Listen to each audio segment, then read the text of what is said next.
Welcome to the Souls Graduate Student Writing Workshop on literature reviews. My name is Emily, and I'm going to be walking us through how the literature review is connected to research, what's the purpose, what's the organization, and then how can we locate research related to our lit review, how can we analyze it, and then we're going to talk about writing. But before I get started, I just want to encourage all of us to take a second, check in with ourselves, give ourselves a huge pat on the back, a huge hug, something comforting, and just say thank you to yourself for showing up. I know that we are all zoomed out. We've been zoomed out for weeks at this point. It's the middle of the semester. Our to-do lists are very, very long. But I just hope that you guys all give yourselves a big thank you for showing up and just, asking questions and trying to better yourself.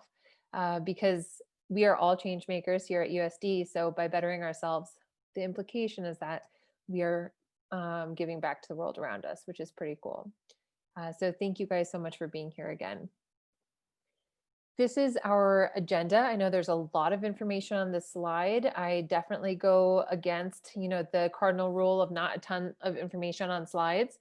But we are going to start with a quick introduction. Then we're going to do a very quick overview of how our literature review actually connects with our broader research. And let me actually send you all this PowerPoint as we're going through it, so you can access it. Now that I think about it. Okay. There we go. So let me just put this into the chat. So the PowerPoint is accessible for everybody. If at the end, we've lost if we've lost the link to the PowerPoint, please just send me an email. I can always send it to you again. My email was on the first slide. My email will be on the last slide. I know it's a little confusing. My last name is Packer, but my email is still with my maiden name, which is Myers. But at any point, if you'd like access to these slides, you can always shoot me an email and I will send over the link to you. For my friends who just joined, I'll send the link one more time. There we go. And then I'll send it again at the end of the call. So as I was saying, we're going to do a really quick intro. Then we're going to do a very quick review of how literature reviews are connected to overall research. We're going to do an overview of what a lit review is. We're going to talk about the pre-writing steps. We're going to talk about writing an organization, what goes into each part of our literature review. And then we're going to end this workshop with some group discussions and questions. So it will be a good amount of me just speaking. I do apologize for that, but please feel free to interrupt me at any point. Put some questions into the chat if you would like to, or just give me a verbal holler and just say, please stop. So here's a really quick overview of who I am, so you know that I know what I'm talking about. I did graduate from USD. This is me 5 years ago, almost 5.5, with a master's in education in TESOL literacy and culture. And for that, I needed to conduct my own research, which was action research. And I have the title of my research on this slide. Primarily, I am an educator and I am a researcher second. So there might be some questions that you have that are better asked for your professors. Now, we are coming from a lot of different programs. We are coming from different professors, and expectations vary a lot depending on department and even depending on professor within the department. Some professors are sticklers for APA style, and some professors are not so much. Some professors really look for tons of detail, tons of explanations, and some professors are a little bit more, they want us to be more direct and concise. So I'm going to give us the overview of what the lit review should be like. However, specific questions about like due dates and things like that are definitely best addressed to your professors. I am a student at USD currently in the PhD in Education for Social Justice program. I see some of my peers are here. Hi, you guys. So great to see some friendly faces. And I actually am working on a literature review too. So I am not just talking to you from, a high point that I used to do literature reviews. I am in it. I'm a student, and I also work at the University of San Diego too. So hopefully, I have the best of both worlds to be able to share this information with you in a way that might click on a different level. That's my hope. Now, very quickly, I see that we have 8 of us total. So thank you guys again for being here. I'd love it if you would, if you feel comfortable, you can always opt out of doing this too. But if you would jump into the chat and share your name, the program you're in, if you have started your research, please share your topic. If you haven't started the research, no problem. Um, Absolutely no worries. If you have started the lit review, what are you struggling with? But if you have not started your literature review, what are you curious about? Okay, so we're looking for name, program, topic, any struggles, and any questions you might have. Again, this is totally optional, but it can give me a better sense of how I can direct what I'm sharing, and I can hopefully answer all the questions that come up. We will have some time at the end of our workshop to answer questions too. So of course, if any questions come up, you can always save them for later as well. So again, let's share name, program, what's your research topic, what are you struggling with, and what are you curious about?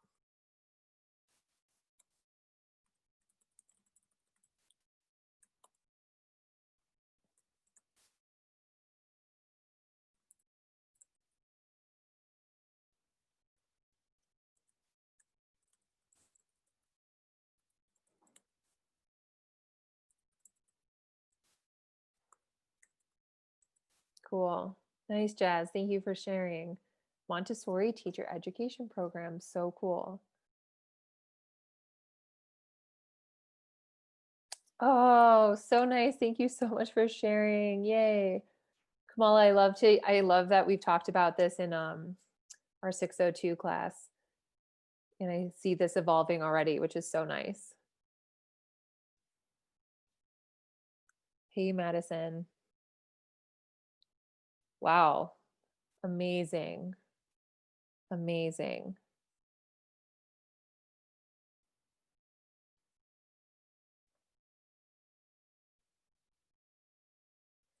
Got it. Hey, Jasmine. Specificity and thinking I'm going to say too much if I don't say enough. Oh my gosh, does anybody else struggle with that? Absolutely. Absolutely. Sometimes it's so easy to get in our own heads, especially when we're doing our writing. Good. Hi, Hasna. Hi, Emily. Hey. Wow. Amazing.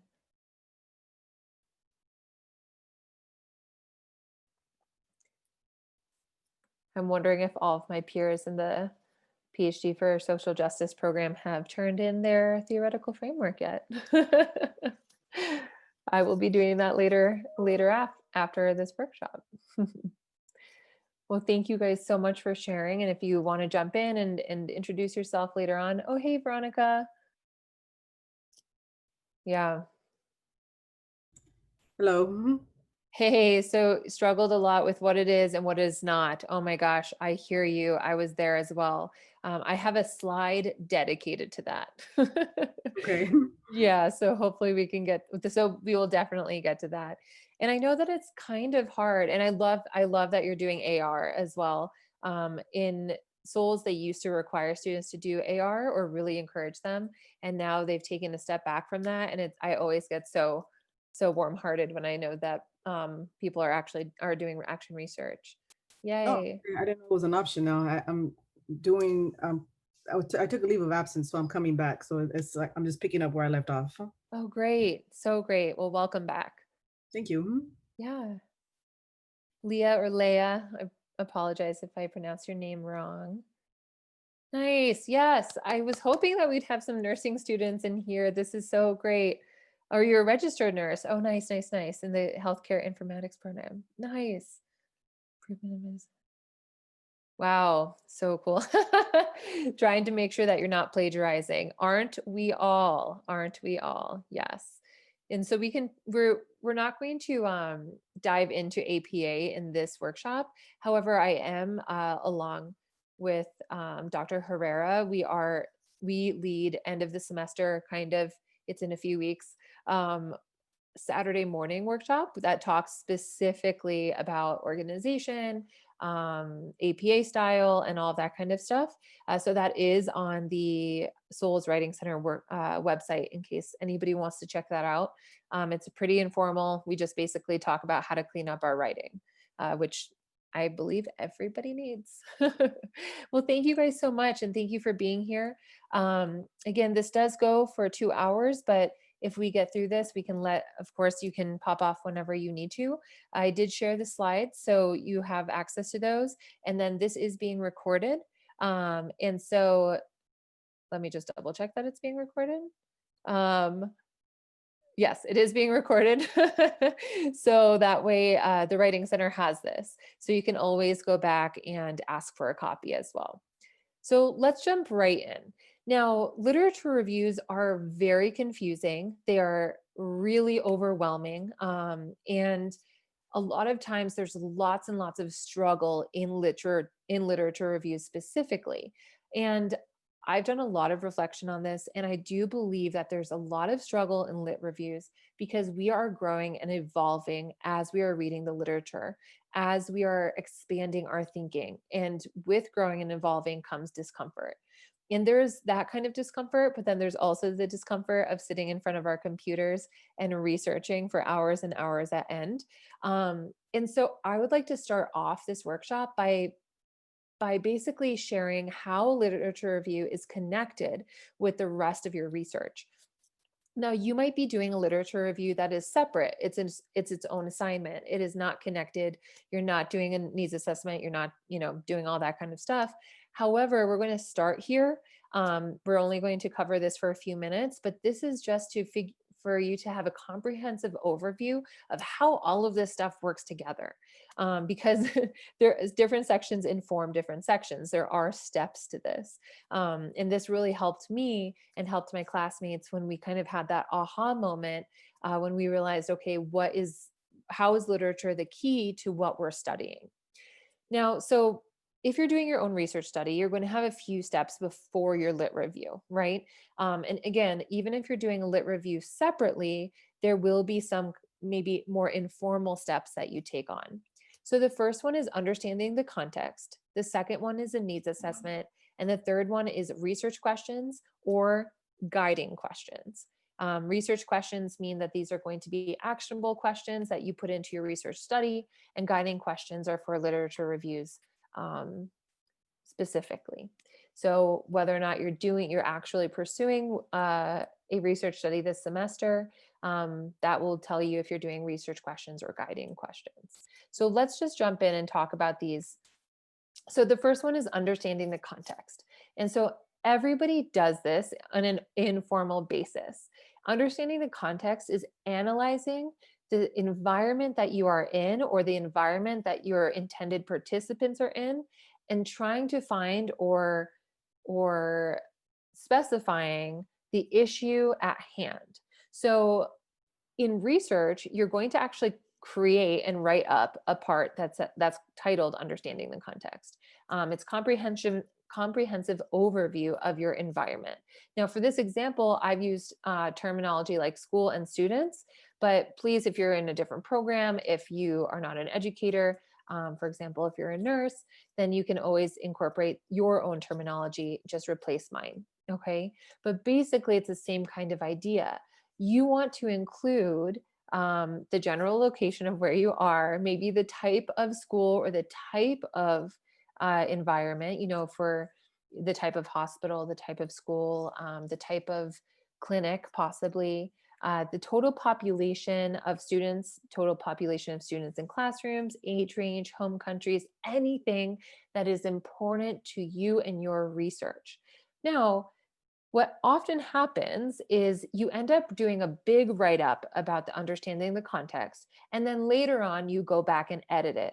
And you might realize, gender ratio was actually not very important to my study. I didn't mention it, so I don't need this in the understanding the context part.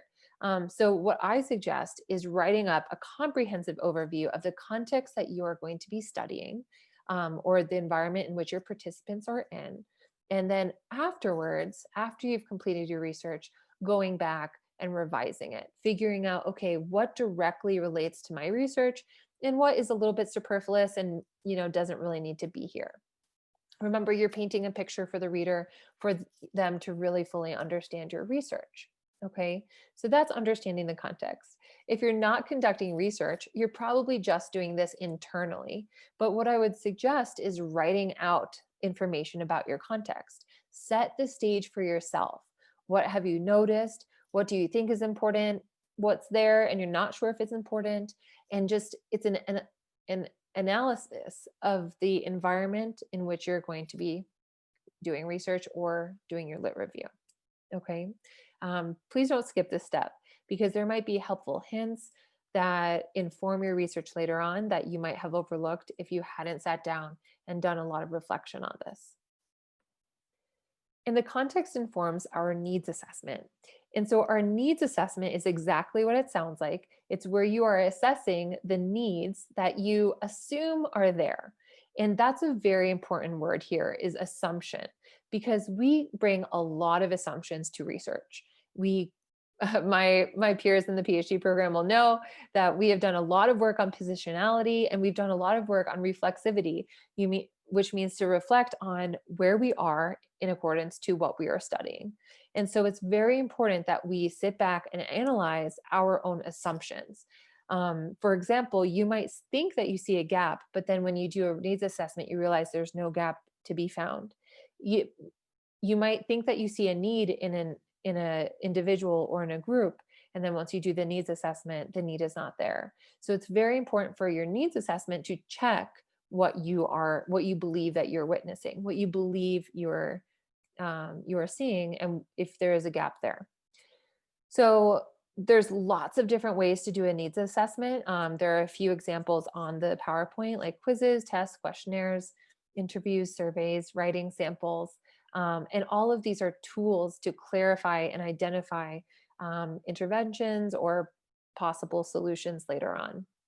So for an example, my master's research was on English as an international language framework in ESOL classrooms.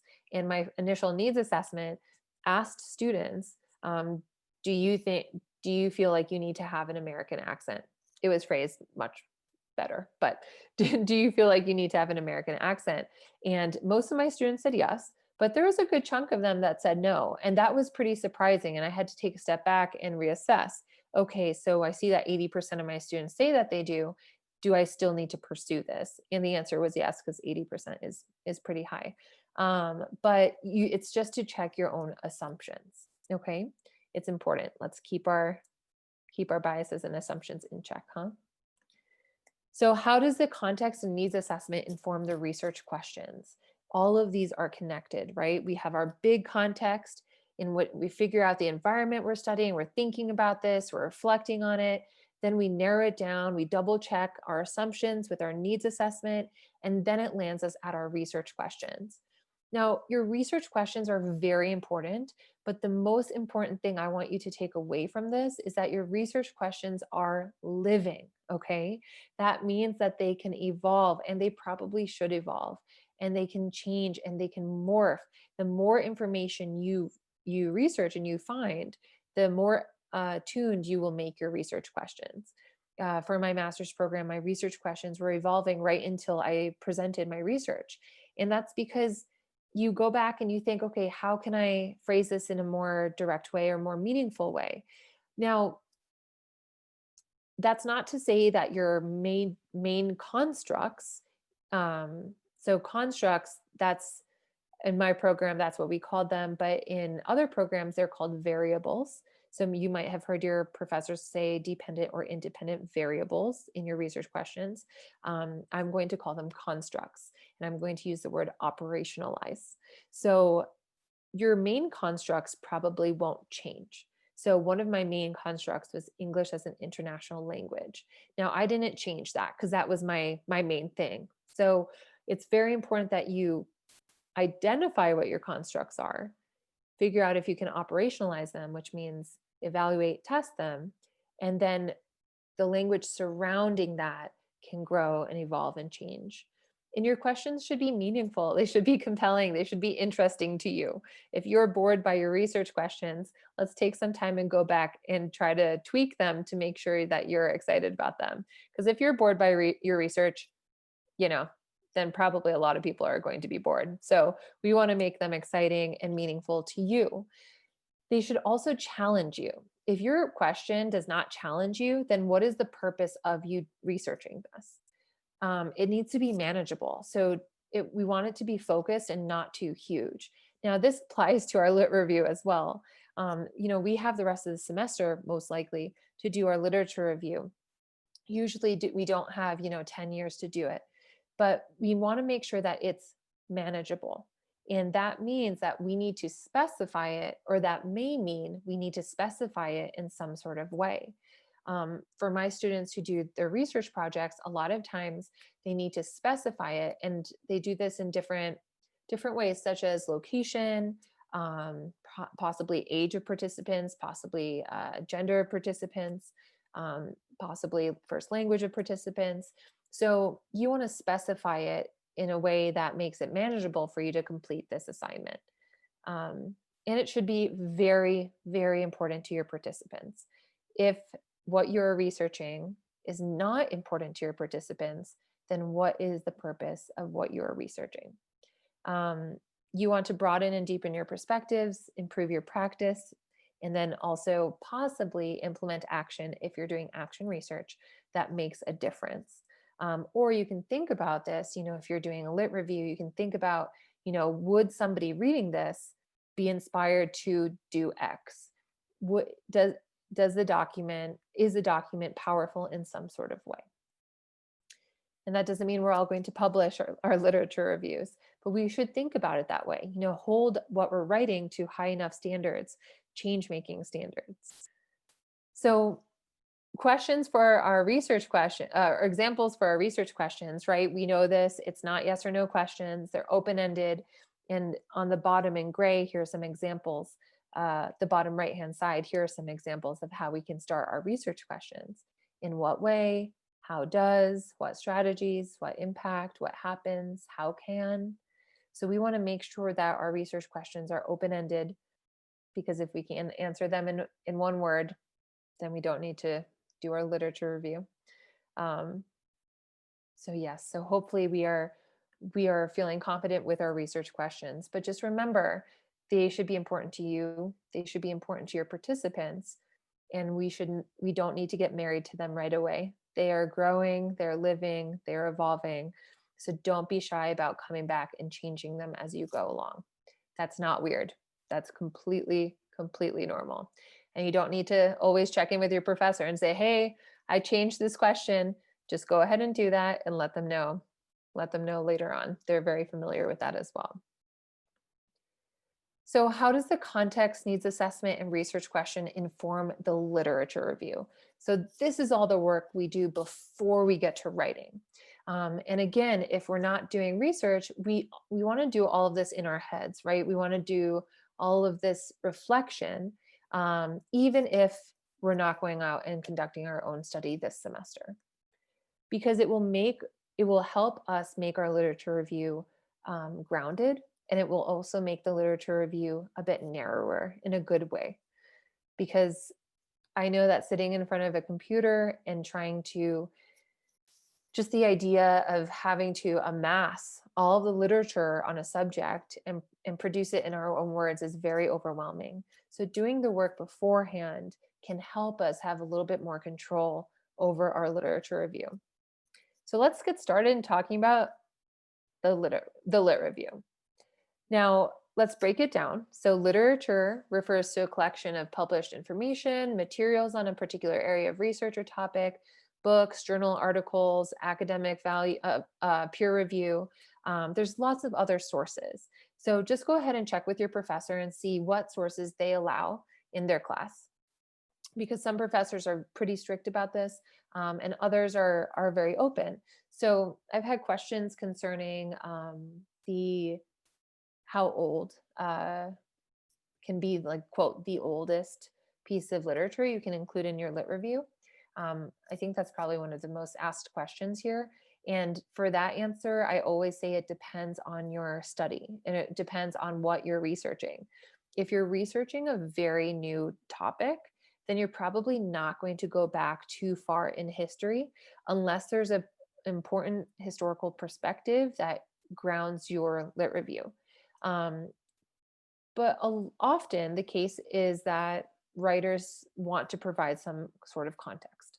And so I would double check with your professors and say, hey, do you stick with that 20-year rule? Should I only be including things after 2000? Or ask them and say, hey, what do you think is appropriate? This is my topic. I think that I'm going to include Freire. He's from, oh my gosh, how 50, 60 years ago. Is that okay? And just always ask them. My belief is that if you're studying something that has deep roots in history, then you absolutely should include the seminal pieces and the heavy hitters, I will call them, the big names. But we also want to include a diverse group of authors and pieces of literature. And so, again, always check with your professor, but that's my response there. And in terms of peer reviewed, I've also had questions concerning if students can cite PhD candidates' dissertations that have not been officially approved yet. And I would say no, don't go ahead and do that. But again, if you find something that you really want to include, go ahead and ask your professor. But rule of thumb is let's make sure it's peer reviewed and published. So what does review mean here? Review means that you're able to identify what's been established, discredited, and accepted in your field. If there is a body of information on the subject that you're researching that has been discredited, it's important to bring that up as well. You want to talk about areas of controversy or conflict among different schools of thought. Again, this comes from like evolution. So if you want to talk about how certain practices have evolved over time, you'd probably include some sort of disagreement from either schools of thought or just general controversy over it. Problems or issues that remain unsolved. This is a great place to identify your gap. Emerging trends and new approaches, which is fantastic. And then also how your research extends, builds upon, and departs from previous research. This is why we are doing what we're doing. If your research is only reiterating everything that you're finding, then what is the purpose of it, right? So we keep on coming back to this question. What is the purpose of my research? If I already know the answer, then why am I doing this? If it doesn't benefit the participants, then why am I doing this? If it doesn't extend or depart from the literature, then why am I doing this? And it doesn't mean that you have to give up your subject. It just means we want to probably make it a little bit more specific and make it more unique.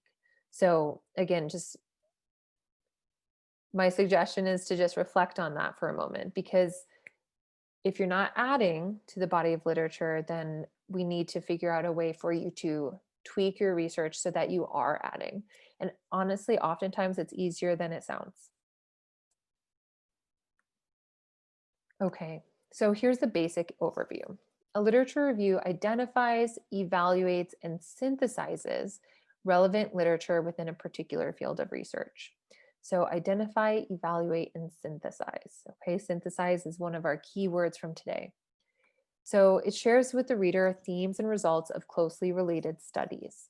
Your literature review will be built around themes. So we're going to get to that in a second. It relates your study to the larger ongoing dialogue in literature. So it's related to it, but it's not repeating it, okay? And it provides a framework for establishing the importance of the study. So this is vital, and we're going to, I always use this example. Is it now or is it later? I'm going to use it now, but I'll probably repeat myself later. A literature review is the prequel to research. Okay, so if I watched Harry Potter and what's the second one? The Goblet of Fire, I think maybe that's the fourth one, but I didn't watch the first three. I would probably understand the main ideas. I would start recognizing the characters, but I wouldn't have the depth that I needed to truly understand the story. That's the same thing if somebody reads our research, but they don't read our literature review. Our literature review, again, is the prequel. It introduces important concepts, defines key terms, introduces important names.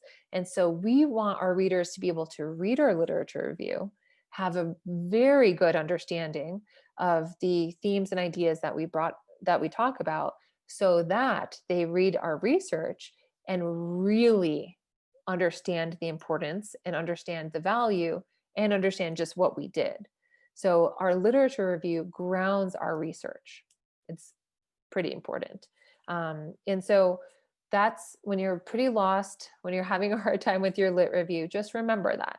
Just remember the purpose of this is to be the prequel for my readers. It's to be able to provide my readers with all of the information they need to then go on and understand the research.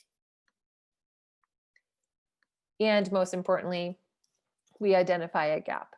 And so you're going to get very sick of me talking about this word, the gap. But remember, if there's not a gap, then what are we doing? And this is the gap or the issue that the research will then attempt to fill. Okay, it does not always fill it successfully, but we are attempting to fill it. Now, I know we, again, way too much information on these slides, but let's go through. So there's going to be a little bit of summarization in our lit review, but the majority of our lit review will be synthesizing information. Now, this is written by you, and it should be written by you first. What I mean by that is that you're not relying on quotes and verbiage from other authors to drive your literature review. Your own writing should drive your literature review, supported by other studies. But we need to refrain from adding new contributions because that's what our research will do later on.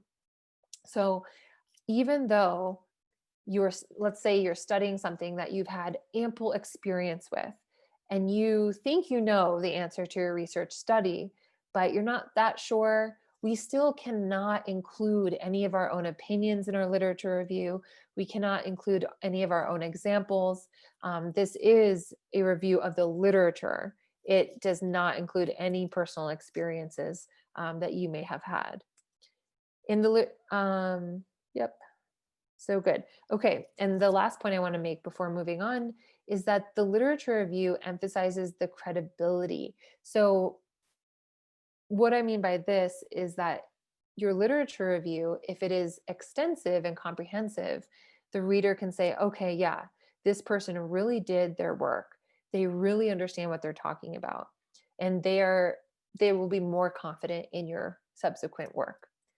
If your lit review is very short, very sparse, or inaccurate in any way, the credibility of what you do afterwards really, really decreases. So we want to make sure that there is breadth to our literature review. And we can talk about setting our boundaries for how much we include and how much writing we do, but keep that in mind. Our literature review is not part of our work that we should skimp on or overlook or rush through, because this is setting yourself up for your readers believing in your credibility. Otherwise, you're just arguing something without any examples, is basically what it is. So, excuse me, most of your literature review will be synthesis. Now, you can add direct quotes here and there if somebody says something so beautifully and so perfectly that you have to add it word for word. However, our literature review does not want to be quote heavy. That's because, as I said earlier, it needs to be driven by your own writing and supported by other people's studies and other people's, and themes you find in other people's work. We don't want to start our literature review off with quotes. We don't want quotes in our topic sentences. We don't want quotes in our concluding sentences. We can have a quote, again, as I said, here and there, if the wording is perfect, but we mostly want to talk about synthesizing. Now, synthesizing is where we read a lot of the literature. We find our themes throughout the literature, and we're going to go into detail about how to do that. We're going to find the themes throughout the literature. We're going to take those themes and we're going to produce it in our writing. We're organizing our literature review by theme, and then we are explaining these themes with the support of a variety of sources. This is very important. Um, there's not too much summarization. You're not going to go into detail about a particular study's methodology or results, usually. You're certainly not going to make what we call a laundry list of authors or a laundry list of, um, of articles or materials. You want to take all of these and weave them together. You're not explaining them chunk by chunk. That's not the academic language for this. But if you think about your writing and you picture a paragraph, you want your own writing explaining the theme, and then you want, mostly parenthetical citations, and looking at those citations and seeing multiple work, multiple authors supporting what you're saying. And that's because that makes what you're saying that much more powerful. If we have a quote, I mean, it's great, beautiful quote, great wording, but a quote represents one person's knowledge and information and stance. But if we synthesize information and support it by four different sources, that makes that much stronger. So that's what we want to do. And I'll give you an example of here. Um, so, yeah, so perfect. So we went over this earlier, actually. So here's an example. So this is synthesis. So this is a sentence that is very strong because we have four sources supporting it. So although large numbers of immigrants have traditionally settled in urban areas, they're now putting down roots in cities, suburbs, and rural areas across, urban areas, rural areas across the entire country. And then we have our parenthetical citations with four sources, and then of course the period outside of our parentheses. Now this shows strength. This person reading your paper will look at this statement and say, that makes sense to me. It's clear. And not only that, but it's supported by other people's work. So I see the validity in this statement and I'm going to continue reading. It's just so much stronger than having a direct quote and having one of those sources from one of those sources, because then that person goes, okay, so Kindler says this, but maybe I don't know who Kindler is. And then I have to figure out the validity because then I have to go back and research this person. But the rule of thumb or the assumption is that if you support it with a variety of sources, it is so much stronger. So this is where I have what a literature review is and a literature review is not. So a literature review is a critical evaluation of sources relating to your research topic. And I put this slide here instead of at the beginning because I wanted us to go through all of that information so that we kind of have a basis of understanding what it is or is not at this point. Perfect. So I do have a question that, yes, and anytime you want to ask a question, but you don't want it to be to everybody, just shoot me a question privately, and then I can address it with everybody. So this person asked, in the synthesis of the literature, should the sentences and words be in the author's own words, or can a portion of the sentence or words be repeated as part of the lit review? So great. So let me know if I'm not answering this fully. So for your synthesis, you want to actually, and we want to be careful with paraphrasing, but what you want to do is you're going to find these themes throughout the literature. Then you're going to explain these themes and in your own words, and then support it by different sources. So for this person, we can see that since like we don't have any quotes or anything, that this is actually the author of the literature review's own wording, but the author found this information in these four sources. So your literature review wants to be driven by your own work, and then, yeah, your own words, and then supported.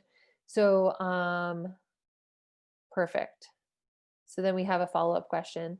In a literature review, can we take an idea and apply it to our research participants, but still mention the author at the end of our sentence, even though the main author did not state the exact population? Yes. So, okay. So how we would do that is, let's say, and Hassan, I believe that you're talking about formerly incarcerated students.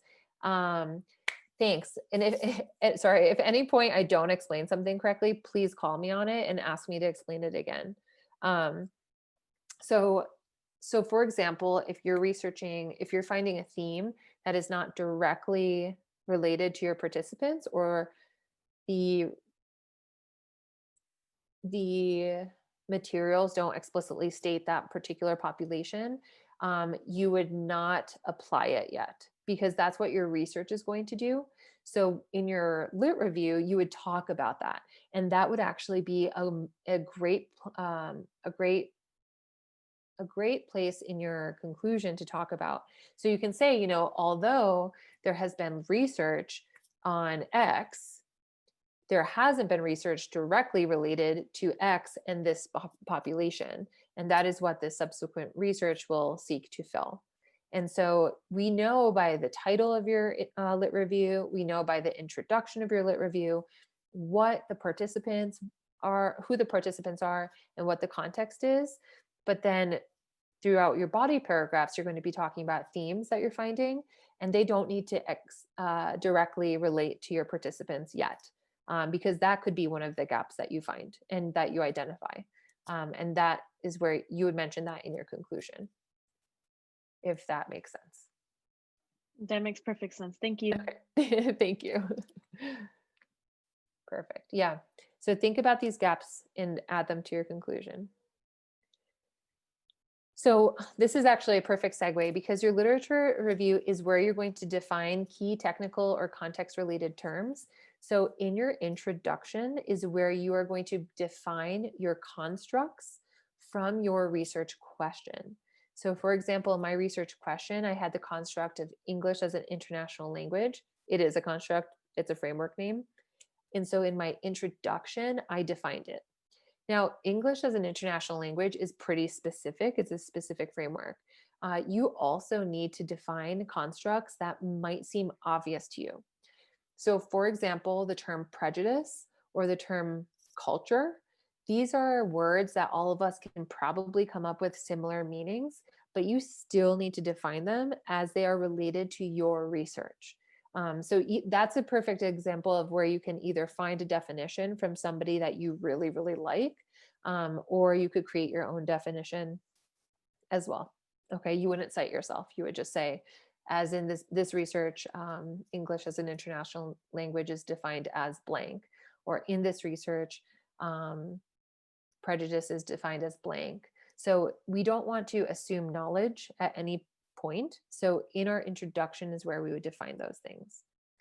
So we said a synthesis, theoretical or conceptual framework that is aligned with the research question, a place to identify the gap. We've discussed that.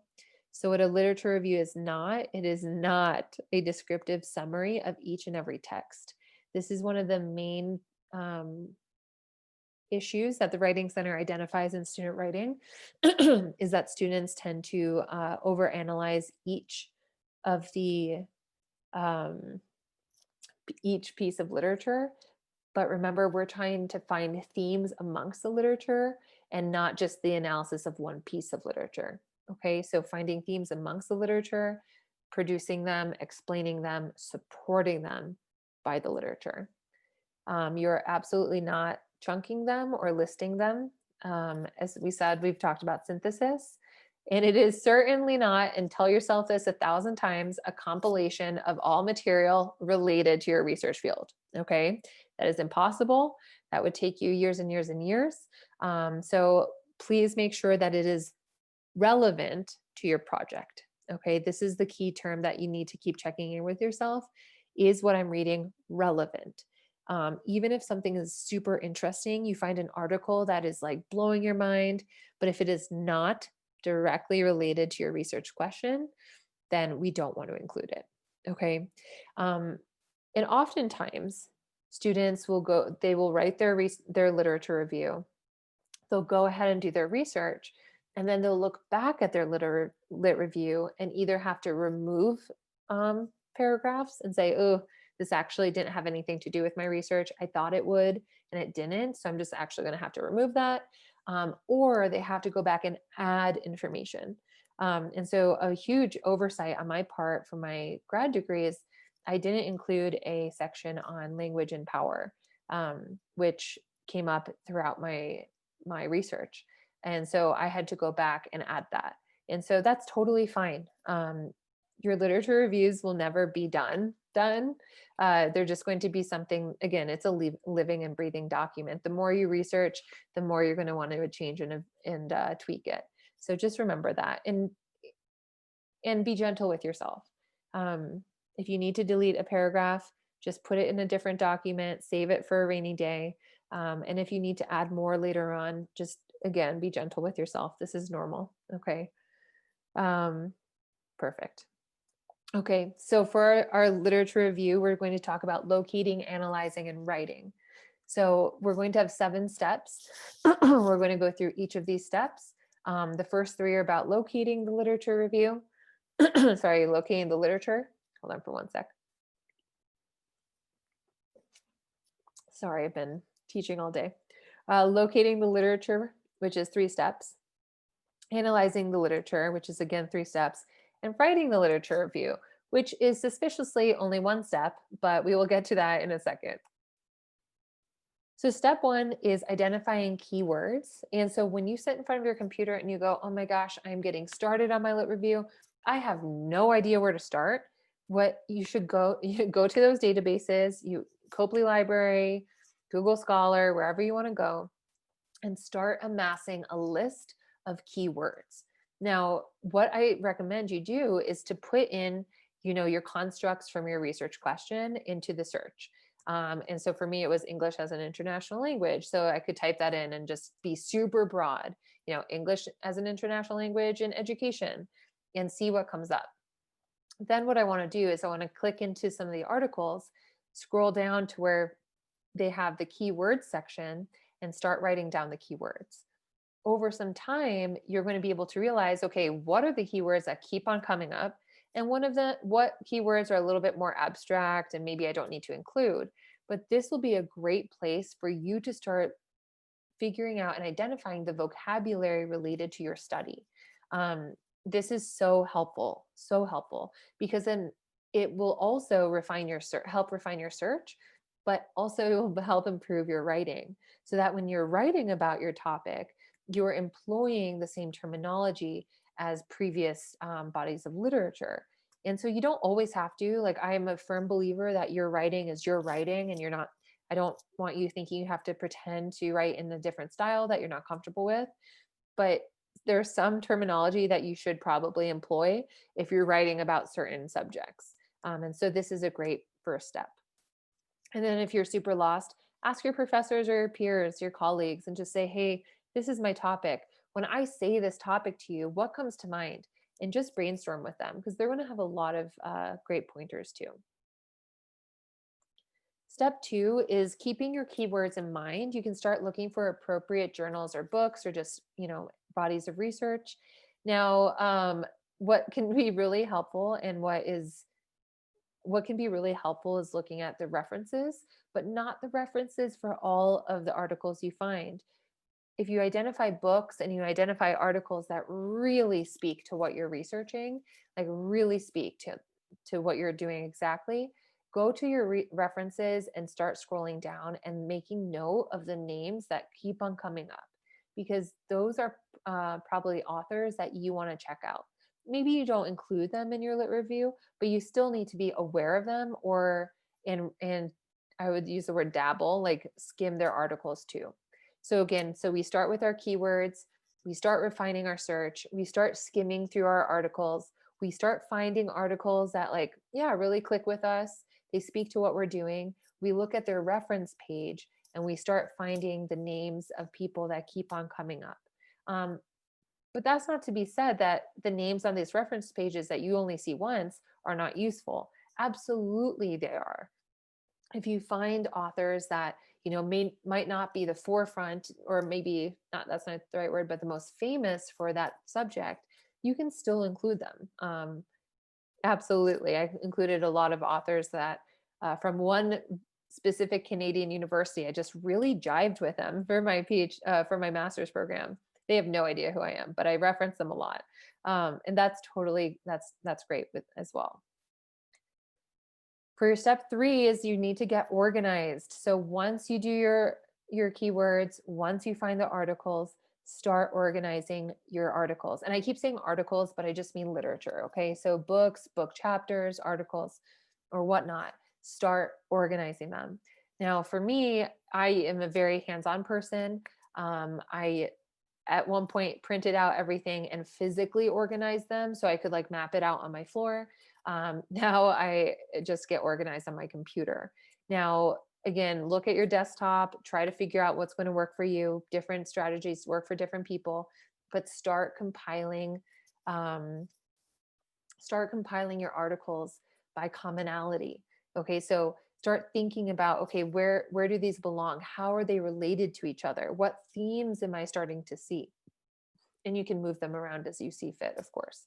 And we're going to talk about what's called a literature map in a second. After you identify a bunch of articles that you want, and let me see. So I do say, for step 3, I do say find around X amount of articles.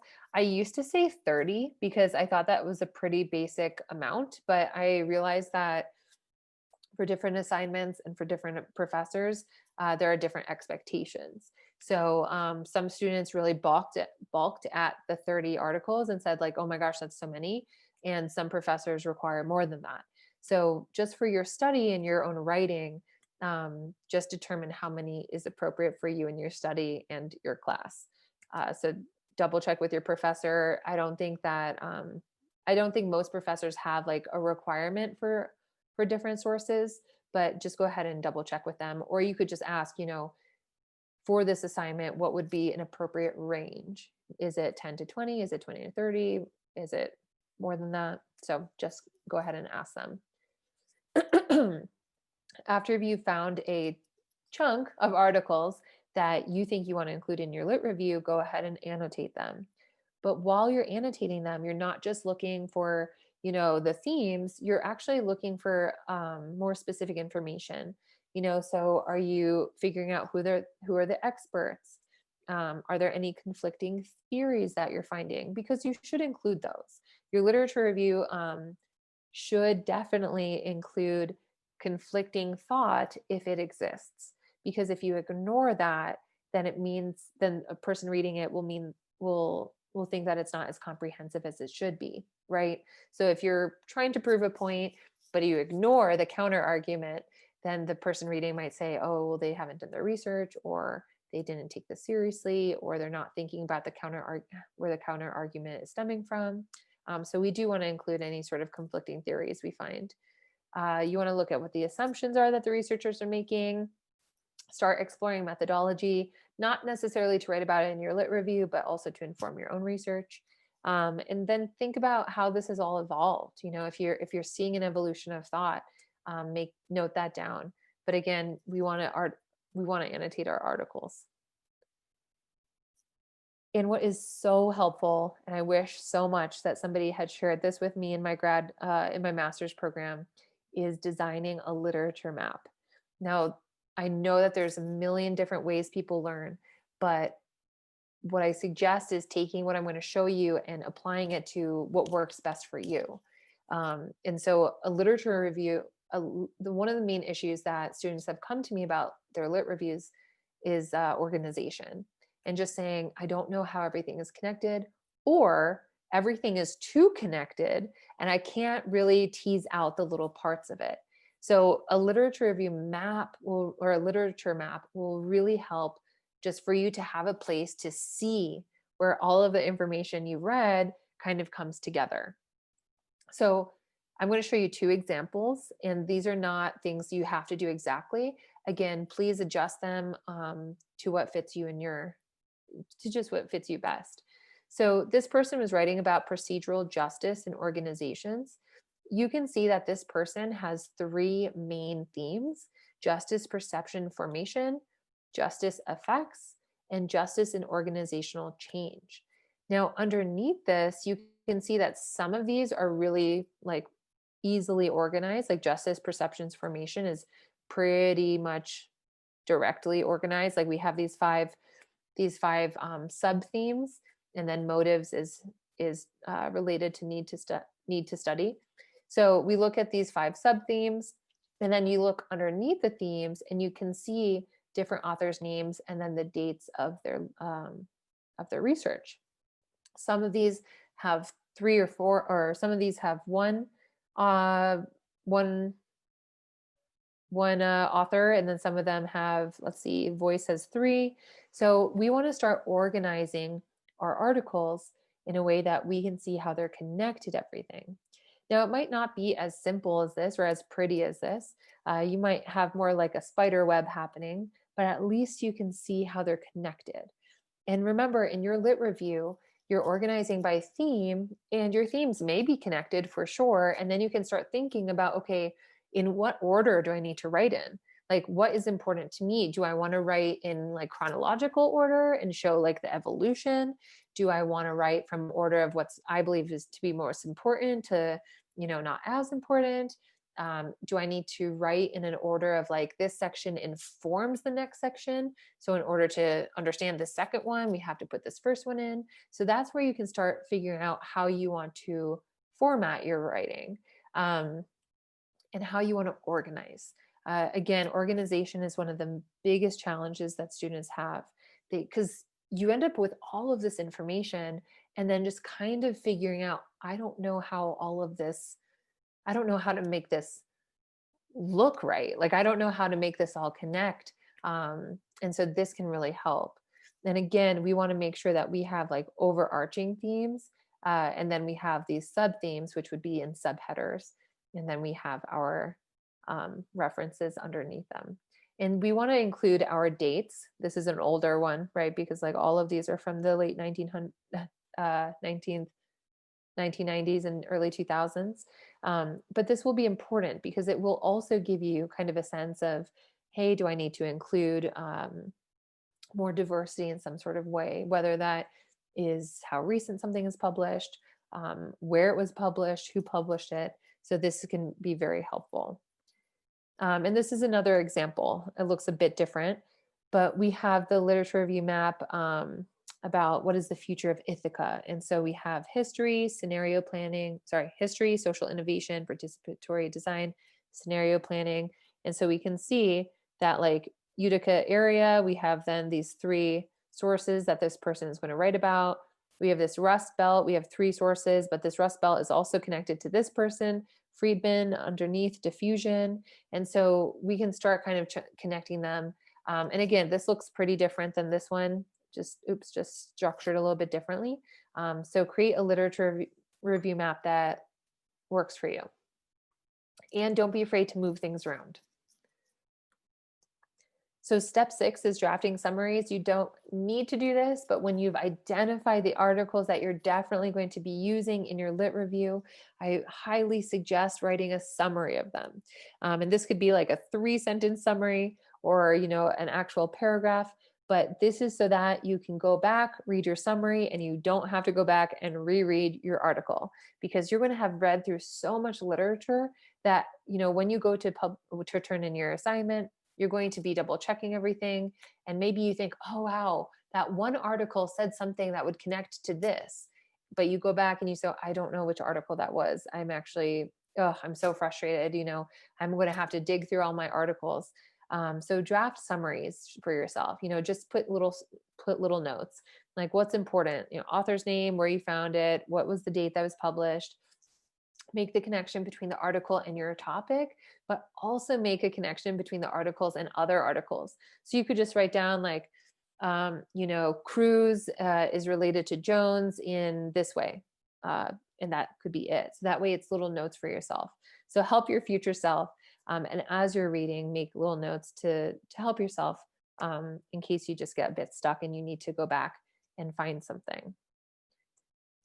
And last but not least, structure your lit review, which means write it. What I want you to do is make an outline. Okay, this is a terrible looking outline, but you can see just kind of the main idea from it. So make an outline for your lit review.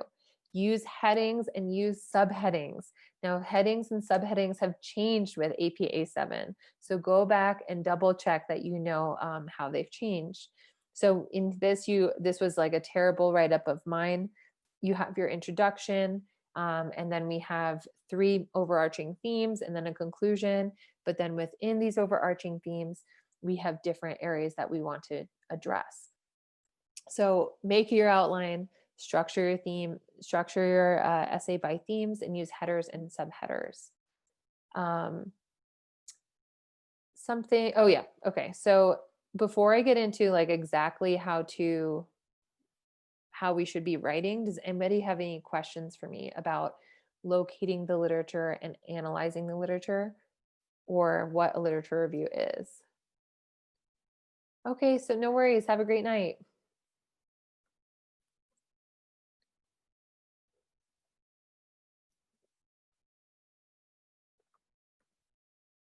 And I know that I'm speaking quickly, so again, if you ever need to just jump in and ask me any questions, please do so. So if you do have your literature review started, you can go ahead and take it out and kind of analyze it as we're working on it. As I said before, the literature reviews do depend on the assignment, the department, and the professor, but I'm going to talk to you generally about how your introduction, body paragraphs, and conclusion should be structured and what should be included in them. So this is an example of headings and subheadings that I just wanted to show you very quickly. So this is the overarching theme, mixed methods grammar instruction, and then the subheading is FFI. So before you get started with your writing, just remember that you want to use evidence. Be very selective in what you're using. Use quotes sparingly, like we've talked about. Synthesize information. Keep your own voice. We did talk about that. You don't have to go about pretending like you are writing in the style of, the people from the 1980. My peers know that we've had a hard time working through some of that writing. You do not need to write like that. You do need to hold yourself to some academic standards, but keep your own voice. And then be cautious about paraphrasing. So just double check with yourself. If you are paraphrasing, double check that what you're saying does reflect what the author is saying. And how you can do that is you can double check with a peer, double check with somebody else, like have them read what the author said and then have them read what you said and see if they think that it accurately represents what you had read. And then revise, revise, and revise. So what about our introduction?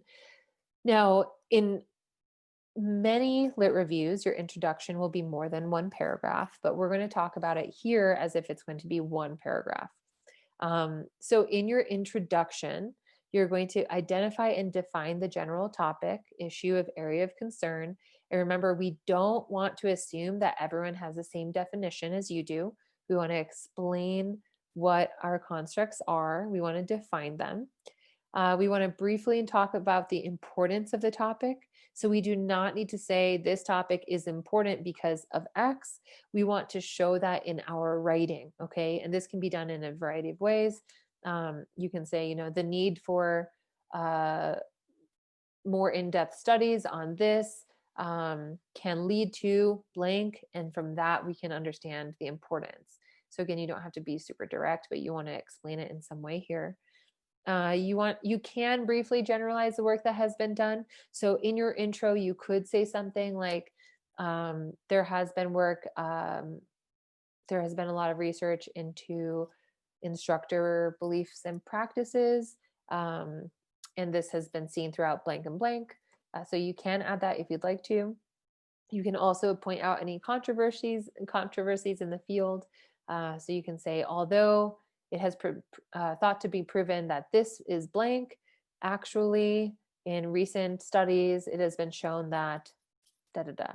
So you want to include anything that will inform the rest of your lit review in your intro. You may want to provide the background and history of the topic, but actually oftentimes that will be our first body paragraph. So if you're going to write about a subject that has that the historical context is very important for your research, then most of the time you're going to want to include like a historical perspective um, paragraph. So for an example on that, one of my students wrote about um, the education system in Saudi Arabia. And so since that directly impacted her research, she did a separate paragraph about that. You can include the organizational pattern of your body. So you could say, this literature review will start off by analyzing this, then it will move on to this, and it will conclude with this. And that's fine. I've seen that done. And it concludes with a general thesis statement. So if we look at the last sentence of your intro, whether it's a paragraph or multiple paragraphs, we want it to be powerful, and we want it to also connect with what's going to come afterwards. So even though we have our intros and we have body paragraphs and we have our conclusions, we still want to keep the same basic structure of our essays, like very strong topic sentences, concluding sentences, and we want to make sure that there is a flow to our writing. So what we're writing about should inform what's coming afterwards. And as I said, that's kind of where students get stuck, because they're not sure why they should put certain things in certain, or they're not sure how they should organize it. And for that, your professor can't really tell you that. I can't really tell you that. It just has to do with your research and what the connections you're seeing from what you have read. And you can look at what other researchers how they've connected information. But just remember, it's the connections you're seeing and that you're pulling from the research. You're telling a story with them. So tell us the story, and your story should flow, right? And the information that comes first should make us able to understand the information that comes afterwards. If you just want to think about it in a super basic way like that. So I'm going to just briefly show you some example introductions. Sorry, my dogs, as I said to a few of you who popped on earlier, my dogs are with me and my husband is not. So I don't have anybody manning them right now. So excuse them. Okay, so for our intros, I don't need you reading this whole thing. I just want to highlight the important information in each of these. So in our first example, we have adult ELL population. So this person immediately put the population that they're going to be talking about. This person then identified terms like open enrollment, and they also said literature on assessment is lacking. So immediately they're talking about that gap. But remember, we can definitely talk about it in our intro, but it lives in our conclusion. Okay, so we can mention our gap in our intro, but where we want to really go into detail about the gap is in our conclusion. And then we look at their thesis statement at the end. This literature review defines open enrollment and how its components relate to aspects of second language acquisition theory and assessment methodology. So, okay, we got that. We understand what we're about to read. For our second example, we see, okay, influx of immigration, translation services, language brokering. So we're hit with these key constructs. So this is very important. And then our last sentence, this literature will go deeper into the themes found across bodies of research to give context for the study, as well as analyze the personal attributes that recently literature has been identifying for language brokering. Okay, so again, our last sentence kind of serves as a map for us. And so there's different ways different people have used this. Yeah. And then for our third example, immediately they're talking about classroom research and how to support student development of metacognitive skills. And this person actually used I quite often. Now, all of these examples are from USD students. So some professors are totally great with you using I. It's an important aspect of the literature review. I know in some programs we talk about positionality and reflexivity in our intros. So just double check with your professor and just say, it's okay that I'm using I and things like that. In some programs it will be, and in some programs they might say, we need to take a little bit more of an objective point of view here. So just double check with your professor. So, yep, difficult to find studies conducted in adult ESL classrooms, selected research on theoretical construct, teaching methodologies to further explore ways in which instructional approaches may be employed to support da da da da da. So, again, so what I'm hoping that you're getting from these introduction examples is that we're identifying key constructs, and we're mentioning, the gap if we need to, and we have strong thesis statements at the end. And again, our intros can be one paragraph or multiple paragraphs. So our body paragraphs are going to be the bulk of our literature reviews, and they can be organized in a few different ways, but 95% of the time, at least at USD, our lit reviews are organized thematically. Again, this might depend on your department and might depend on your program. So I would say that the majority of the students that research I've evaluated has been organized thematically. You're going to divide these between headings and subheadings. You're going to summarize and synthesize your sources, and you're going to be the person identifying the themes that you're including. Remember that an overarching theme oftentimes has sub-themes. So what you're going to do for your body paragraphs is you're going to put your header for your overarching theme. You're going to probably write 2 sentences, 3 sentences, 4 sentences about this theme in general. And then you're going to break it down more specifically. And let me give you an example of this in a second. So we have already talked about, but there are some body paragraphs that you might want to include that I haven't gone over. One of them is historical, that we did talk about. Another is the current situation. So if your study is like very, very, very new, it's very cutting edge, and there's not a ton of background information, or if there's something that's like rapidly changing within your study topic, like right now, then you can discuss the current situation.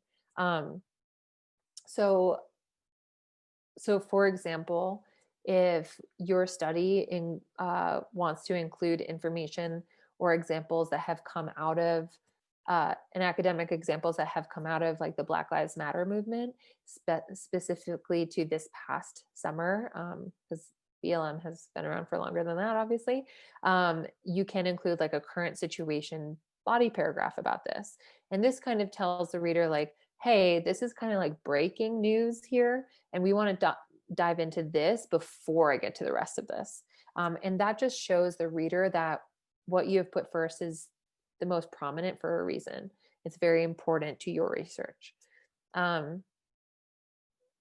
Yep. And so the last one with methods or standards, if you're doing a pretty objective research study, you might want to include the criteria you use to select your sources.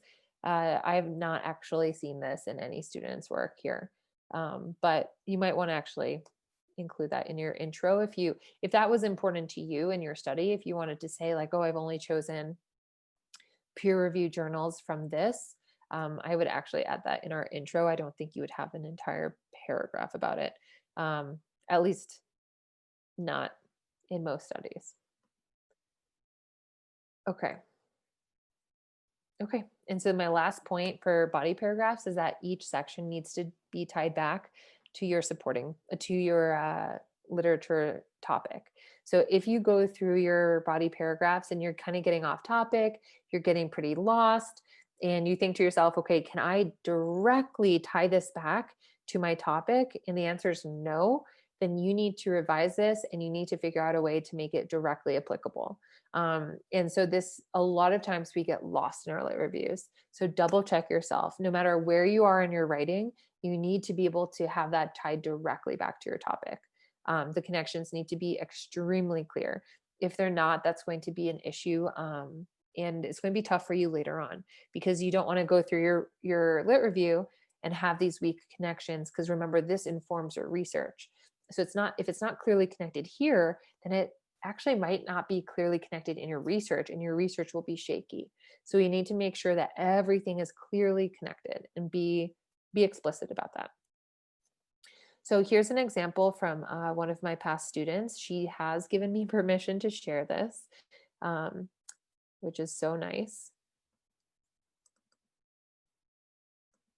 And so she did an action research study. She graduated from the MED TESOL program.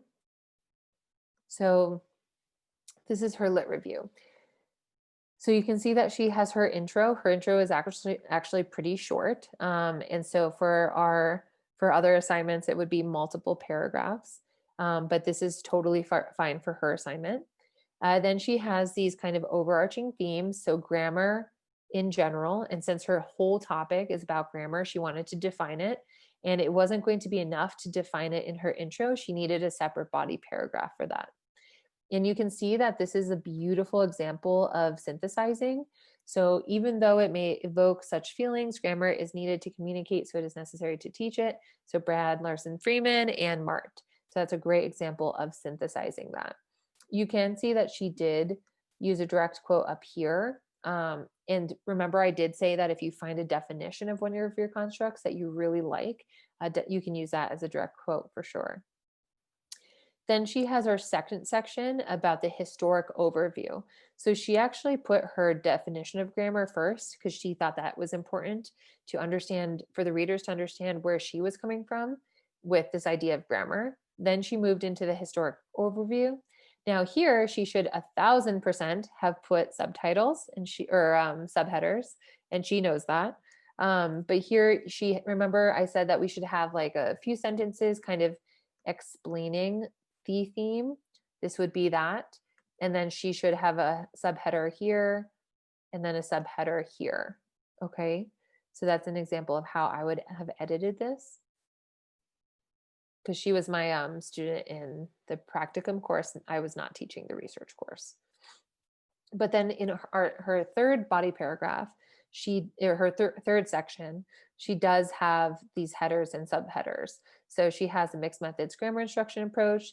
Again, as I've said, she has like a few sentences kind of explaining it at the beginning, like kind of like a mini intro for your sections. And then she has form focused instruction. She has grammar consciousness raising tasks, and then she has contextualized grammar instruction. So this is a beautiful looking section of her lit review. It's organized well. Just to be clear though, APA style has changed. So the headers that you see here are not up to date, but it's the general idea of what we should be looking at that's important here. Okay.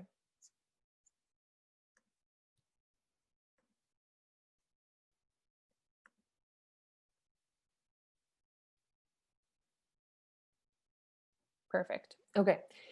And now our conclusion. And our conclusion, I know that it says concluding paragraph here, but our conclusion can be more than one paragraph too, just like our intros. Our conclusion is kind of like the conclusion of any essay where we want to summarize what we just talked about. But what makes it different than other essays is that we need to highlight the gap. Okay, it needs to be explicitly stated that there is some sort of gap here, and that's why we want to do our research. And so we want to look at some examples. So this is an example of a conclusion that talks about the gaps almost throughout the whole thing. So current research studies lack emphasis. These deficiencies fail to highlight. Few studies have centered. So these are really good phrases for discussing the gaps that you find in your literature. This student should have added probably some information before they got to this part, just about what they talked about in general throughout their lit review. But these are some really great ways of phrasing the gaps. Great. So this is giving importance to what they just talked about. So this was an example of phrasing for the gaps, and this is an example of phrasing for importance. So connecting with grammar through the use of authentic materials to raise awareness of form, meaning, and use may help students to remember and implement grammar constructs on their own. So this is a great example of, hey, why is this important, right? So in our conclusion, we do want to summarize, share why it's important one more time, and connect the gaps we see to what we're going to do. And then here's some really good phrasing as well. The purpose of this research was, it is clear from the research review that corrective versus evaluative commentary is still being debated, though, and continues to be problematic in the, so here we go. This is an issue that we're talking about. This field of inquiry is very important as, okay, so you can still be explicit about stuff like that. Okay, so it is 7:20, and we have about 40 minutes left, and I've gone through a lot of information. So what I would like us to do is we have, perfect.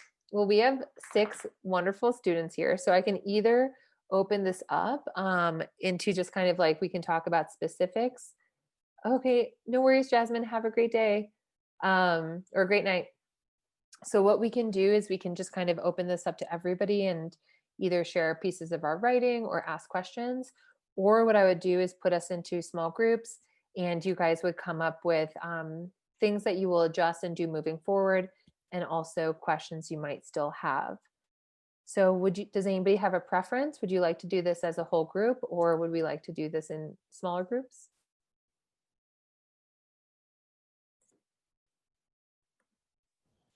Maybe as a whole group, Yeah, I think the whole group. since we're also. smaller. Yeah, I think so too. So thanks, guys. So let's talk about what we're going to adjust with our literature reviews moving forward based on what we talked about today. So what do we talk about? What did we go over today that you are going to adjust or implement moving forward? I think for me, I definitely want to create an outline because I have so many ideas in my head that's like clustered, and I just need to put it in writing, and I need to kind of look at it. So every time I'm looking for literature, I'm always referring to the outline. Mhm. Because sometimes I get drawn into another topic that is relevant to research, but then I'm like, okay, I'm going away from my actual topic itself. Yes, 1,000%. And I think that everybody struggles with that. And thank you so much for sharing. Everybody struggles with that with their literature reviews, because the more you learn what you don't know. And all of a sudden you're just like, oh my gosh, there's a huge world out here. And then you need to ground yourself. Okay, wait, let me focus. What is my study about? And so, just putting up a piece of paper on your wall or something and putting your study topic, so that way you can be like, does this relate? But the literature review maps and trying to figure out, okay, does this work here? And also the outline can really, really help with organization.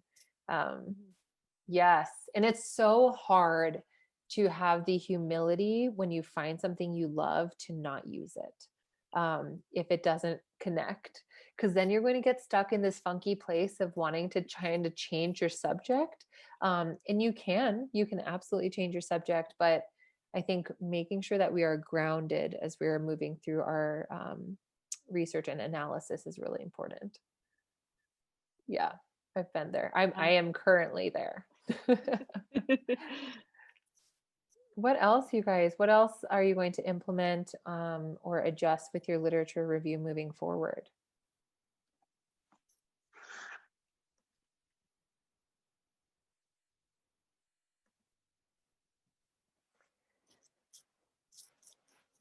Are we stuck anywhere? Are we stuck on a certain section? Are we stuck in the reviewing part of the lit review? Are we unsure of where to find sources? Are we unsure of how you can evaluate sources? I think narrowing the topic, not keeping it too broad, then you'll be looking for a lot of literature. So. Yes. And Shash, did I pronounce your name correctly? Shash, yeah. Perfect. Well, thank you so much for sharing. In the beginning, a few of us shared what our research topics are. Would you mind sharing, or you don't have to if you don't? No, I'm a third year PhD student, so I'm doing the literature review class with Hans this semester actually. So going for my Qual A defense in January. And Wow, so my congratulations. topic relates to board diversity, corporate board diversity, and how it affects financial performance of for-profit companies. And I'm Wow. looking at just the biotech space, mid-sized biotech space. So Wow. so And so right are now you, in the middle of this literature review, reviewing, like I've compiled around 50 to 60 papers Yep. and a bunch of industry reports and trying to figure out how the literature map this is timely idea of a literature map. So yes. And are you finding that your study is specific enough that it's not, that your study is manageable with the information that you are finding? Or are you thinking that, have you ever had to adjust it or tweak it to make yes. it?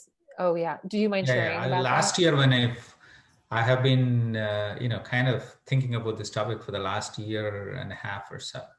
Mm-hmm. And most of the class projects I was doing was related to this, so that way I had done some preliminary work right from the get-go, in fact right from the second semester if I remember. Yeah. So but it was very broad and I didn't even know, I was generally okay, board diversity, but now I know the specific of that.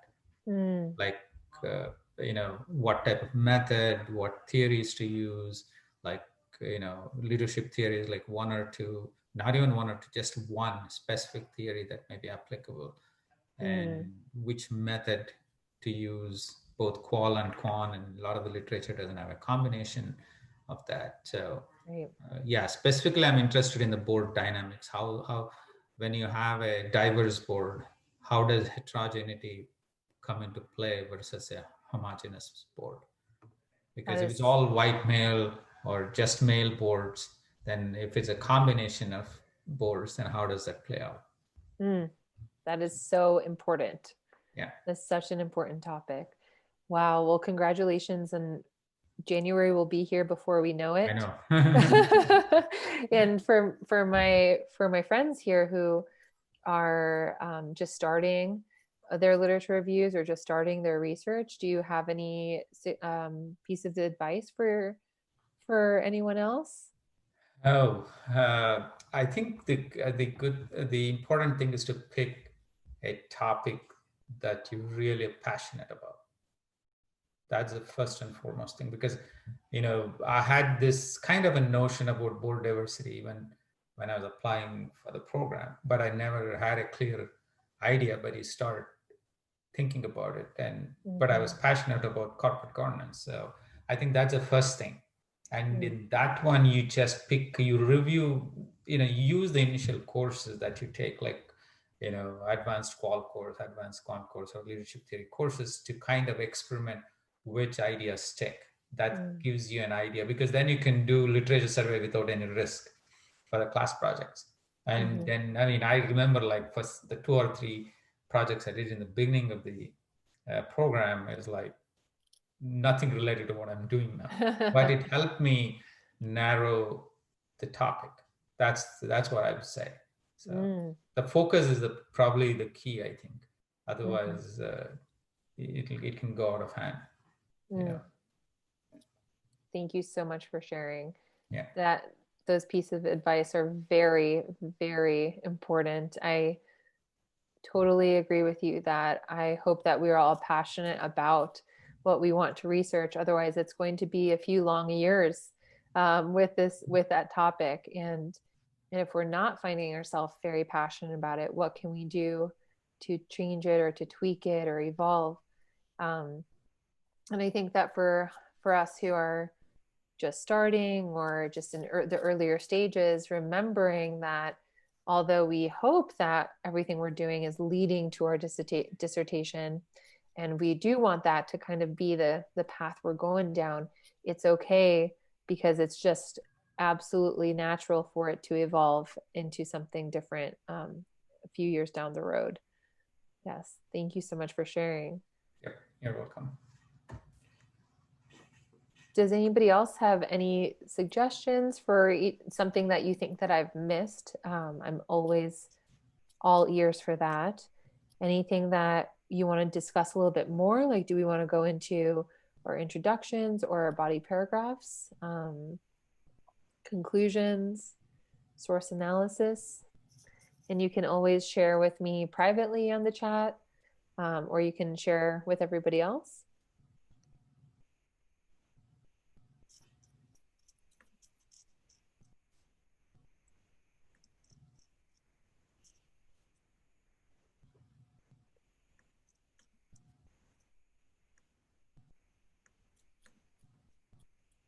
Okay, so what I would like to ask of everyone then is, and this is going to be a very elementary little exercise, but what I'd like to ask everybody is either to the chat with everybody or to me, it doesn't matter. If you want to share how confident you are in writing your literature review and the writing part specifically, not necessarily the finding the research, but the writing part specifically. And if a 1 is you're feeling absolutely not confident at all, you have a lot of worry about this. 1 is the worst that you're feeling, and a 5 is the best that you're feeling. 5 is like, I'm good, I'm feeling great. How are you feeling? Oh, and Veronica asks, is the literature review info presented today geared for PhD programs? That is a really good question. It is not geared towards PhD programs specifically. It's geared towards literature reviews in general. PhD programs can definitely use literature reviews, as do master's programs. So I would say that the differences also that I'm finding in the PhD program is that our sections are a lot longer, and that the sections of the lit review are a lot longer. They're a lot more complex. We incorporate things like our theoretical framework section that master's programs do not. And so you're in the higher ed leadership program, which is so awesome.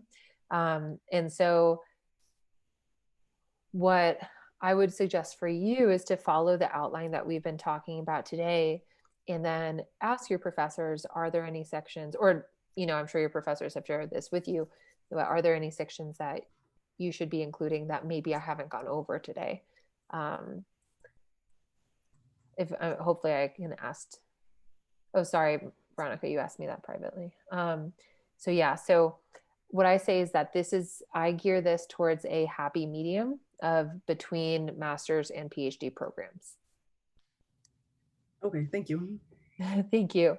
All right, so I'm seeing a 3.5, which is great. Yes, a 4, awesome. Madison, 2.5 is not bad. It's not bad at all. That's actually pretty awesome too. So this is how we're feeling. So since nobody is at a 5, and I'm sure that we're all very humble people, but since nobody has a 5, do you mind sharing why? Why are you not at a 5?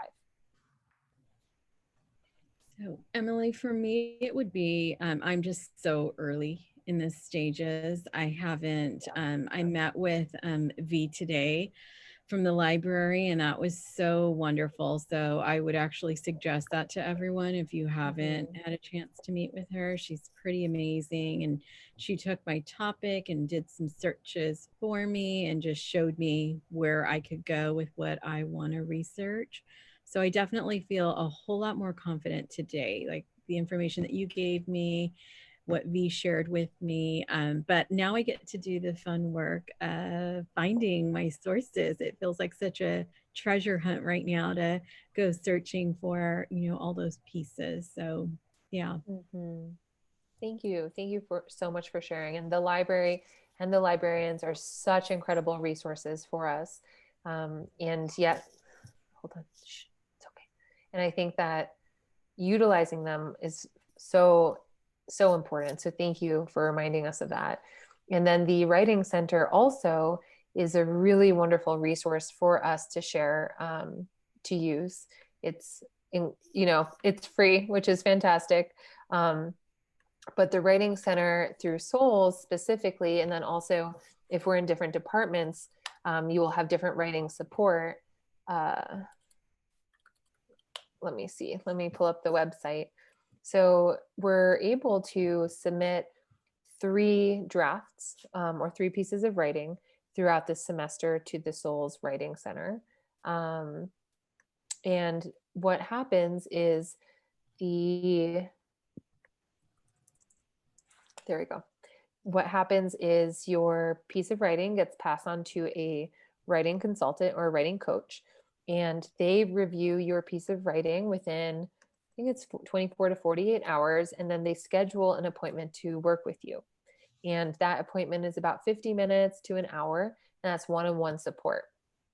So if you want to go to the Souls Graduate Writing Center, if you're part of Souls, you can utilize these services. And so we can see services offered. You can talk about the coaching process, and it can all this information here, which is great. And I'm the only writing coach without a PhD. So all these guys are super well versed in academic writing. Yeah, I actually didn't realize that I'm the only one without a PhD there. And if you're not in Souls, that's not a problem.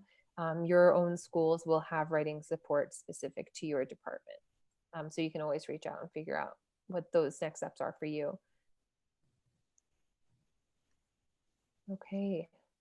Any other reasons why we're not feeling super confident besides just being kind of in the beginning stages of what we're doing, which is completely valid? We're not 1,000% comfortable with what we're doing. We're kind of still finding our way.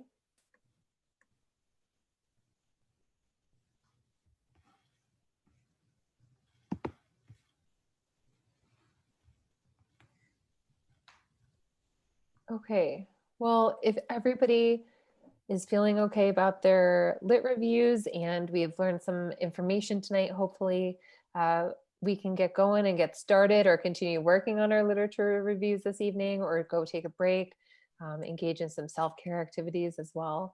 Hopefully everybody has a link to this, this PowerPoint, and I will share it one more time with us in the chat. Again, I apologize for my dogs. Oops, sorry. There we go. All right, so here's the document. And my contact information is on the PowerPoint. So if there's any questions I can help answer as you are writing your literature review, you can always reach out to me. Please remember your resources at USD. Please remember the library and the Writing Center to help you. And if you're feeling alone, just know that you're not alone. There are a lot of people in place to support you. So I am one of those people, your professors, the Writing Center, the librarians. We're all here to help you, and we all want you to succeed. So my final slide here before we go is obviously just good luck. Okay, you will be able to do this. I promise you. So I know it seems like a lot right now. Thanks, Hasna. So I know it seems like a lot right now, but you are already change makers. You're already enacting change and perpetuating social progress. You are already so amazing, and you're not defined by your writing. You're certainly not defined by your academic writing in your whole life. I know it can seem like that right now, but just remember you're already successful. Okay, so heads up, eyes open, and reach out to us if you have any needs. We're here for you. Okay, so have a great rest of your evening, everybody. Thank you so much for being here with me, and good luck. Thanks, Emily. Thank you so much. Thank you, Emily. Thank you. Thank you. Thank you. One last, Emily, before you go, Yes. it's recorded, the recording, how will we access the recording? So you can reach out to the Souls Writing Center, or specifically Heather Herrera. I will, Herrera, there we go. I believe her email is just Herrera.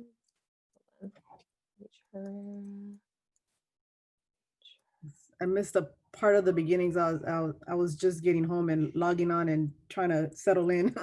Oh my gosh, I totally understand. Yeah, so the beginning part, we we did introductions. We went over the agenda, and I introduced myself, and then we got started. And I'm forgetting when you joined us, but in the beginning, we just kind of talked about how the context and needs assessment informs the literature review if you are actually conducting research at this stage. So the point of that was just kind of to give the overall research journey, like break it down into different stages so we can see how everything is connected. Okay, yeah, no, I had like logged in, but I was like walking away from the laptop, and so I was kind of in and out because I was trying to get things situated over Get here. settled. No, I totally understand. Yeah. So if you want to go back and ask the Writing Center for the video, they will give you access to that. And Okay. then you have access to the docs. And then as you're going through, if you're looking at something and you're saying, this really doesn't make sense to me, you can always just shoot me an email, and I can go through it with you. But I mean, basically what we talked about was how, the context of the issue that you have identified is just so important to the literature review that you're going to write, and also obviously to your research.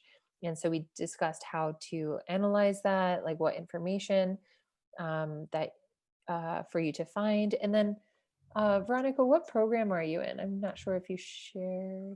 Higher Oh ed- yeah, the higher ed leadership program. Yes. Oh, great. Okay, wonderful. Oh, yeah, yep. You shared. We did intros. Yeah, so you were walking around. Totally get it. I remember you did AR. You're doing AR, which is so awesome. Yes. So yeah, so for AR especially, like your context is so important. You're going to be doing understanding the context. You're going to be writing that section. So when you're doing your lit review, just remember that what you're writing is grounded in what you want your research to shed light on. And so everything that you're writing about should be directly connected to the research you want to do. Because I know that one of the issues is kind of going around in circles and trying to figure out, like, where am I going with this? Yeah. Where do you find yourself like the most stuck? That's a good question. Yeah.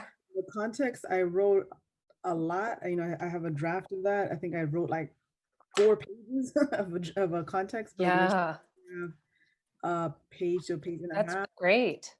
And so it was more like a vent. I was venting. Yes. And Sorry, so, and please don't mind me. I'm just going to let my dogs out while we're talking. yeah, no problem. Thank you. So I think I've got the context, and I don't know if it was, well, the context that they gave us like a template, and it's mainly Mhm. of the environment of where I work. Okay. Yeah. Happening. And so there's a lot happening. That's why it was so long. Yeah. So I did that. Where I'm lacking, a lot is the literature itself, because that's where I've gone in circles and circles. Yeah. Understand what it is, what it's not, Mhm. and I've got a better understanding, especially after I met with V just Great. recently. So that helped clarify a lot. And I don't know, it's not common knowledge, but I think that's kind of like, speaking of assumptions, I think that's what the program assumes, is that we know this stuff. Yeah, I know. It's Mhm. an assumption, because that's one of the things that really confused me. One of many things that I was stuck on. I was just like, I don't know what they're talking about. What is this? And I'd go to the library, and then I go in circles searching, and I had very broad themes. I've narrowed it down a lot, but there's still a lot to do. As far as, Mhm. I've got a research question, but I still need to, I don't know, I guess maybe fix it a bit. So that's I've got bits and pieces. Yeah. Well, bits and pieces is a definite start. And I think that what might help is identifying your research question and then maybe writing some sub questions. So it's not uncommon. It's actually very common for people to have an overarching research question and maybe like 3 sub questions. So Right. like, under this umbrella research question, what do I want to explore? And within those questions, you would include constructs that you can then discuss in your literature review. And so that can help kind of guide your research question, because, or sorry, that can help guide your literature review. Because if you know that your action research is seeking to answer your research question, then the middle part is your lit review. And that's just where we're going to explain everything that somebody reading your research needs to know before they read your research. So what's your topic on? What I've narrowed it down to is like, what do I want to learn? What can I learn from what the experiences are of the nursing program students at Southwestern College in the You teach at Southwestern? I work at Southwestern with students that are like prospective students. So Yeah. I work, it's not a counseling role, but I kind of play that. It's like many hats. Oh, yeah, I work at Southwestern too. Oh, you do? Yeah, I teach in the English department. Oh, okay. Oh my God. Yeah, that's so cool. Wait, so keep on going because so many of my students are nursing students. Oh my God. Yeah. So I work with the students that are like in the very beginning. So I see them very, very early on, like when they're looking at, do I want to go into nursing? What are the prerequisites? How do I prepare? What do I do to get there? So it's all of that.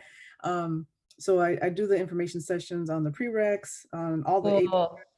So it's the ADN, like all 8 programs that we have in our office. So it's but my focus is going to be the ADN program because Nice. I had to narrow it down.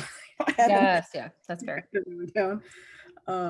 But it's like a outreach hat, counseling hat, but I'm not a counselor because I don't have a master's in counseling, and they're very like rigid about that. Yep. Even though I do a lot of things that they do. Yeah, technicality.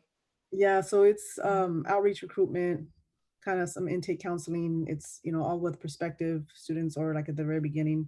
And sometimes I also, well, not anymore because we're in COVID, in quarantine. But Yeah. when students were in the program, I would do, I do outreach events all the time. But the students are in the program, I would have them come out with me to the outreach events, and then they would speak to either high school students at the fairs or Awesome.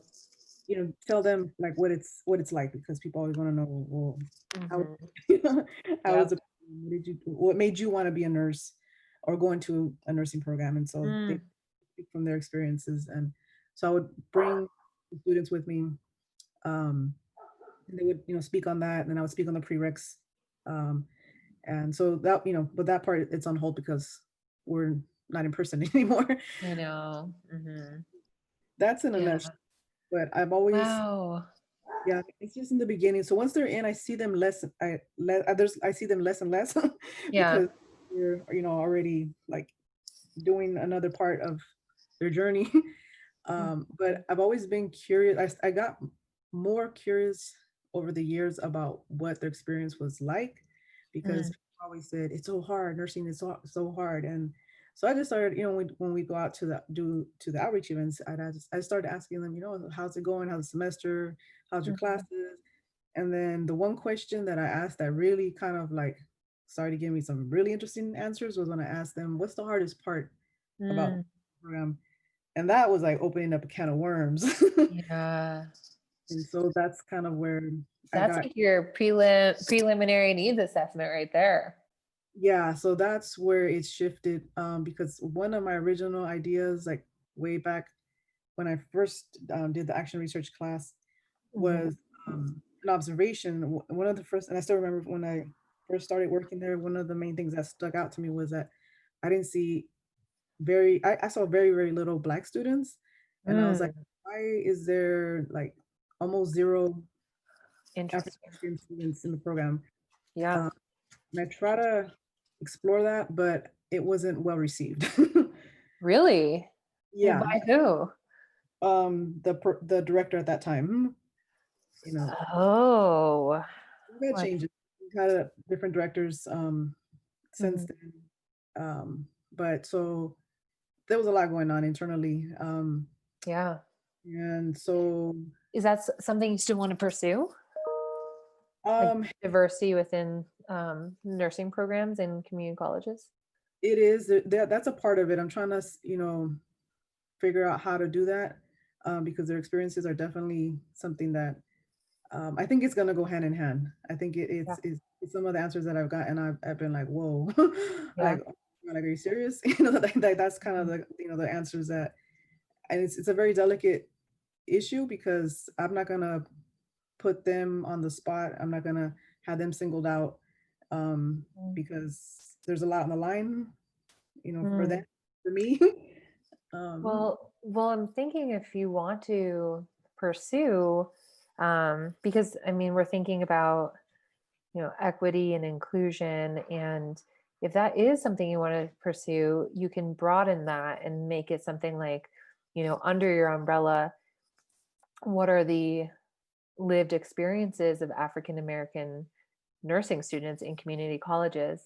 And your research, and this might be incorrect, but I think that broadening it from Southwestern to, because in your research you're not going to use Southwestern's name, it's going to be a pseudonym, or you're just going to refer to it vaguely.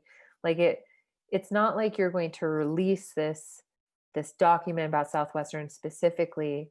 So you could broaden it to like, what are the lived experiences of African American nursing students in community colleges?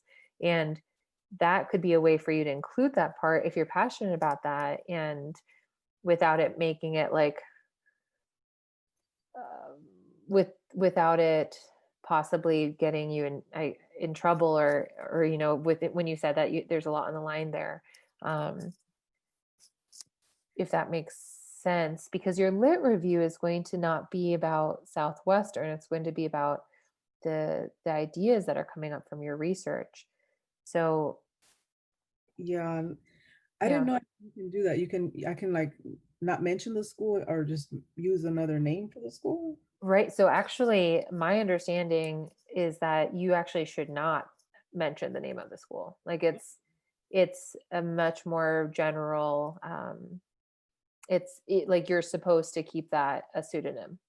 Um, Okay. but that is definitely something to double check, because so like we all do our research at specific places, but then we analyze these places, but then we can use them, especially as action research, as like an example from for you example, like of other community colleges. And so in your actual action research write up, you would say, um, I conducted my research at a community college in Southern California, or even like a community college in the greater San Diego area, or something like that. Okay, I didn't know I could do that.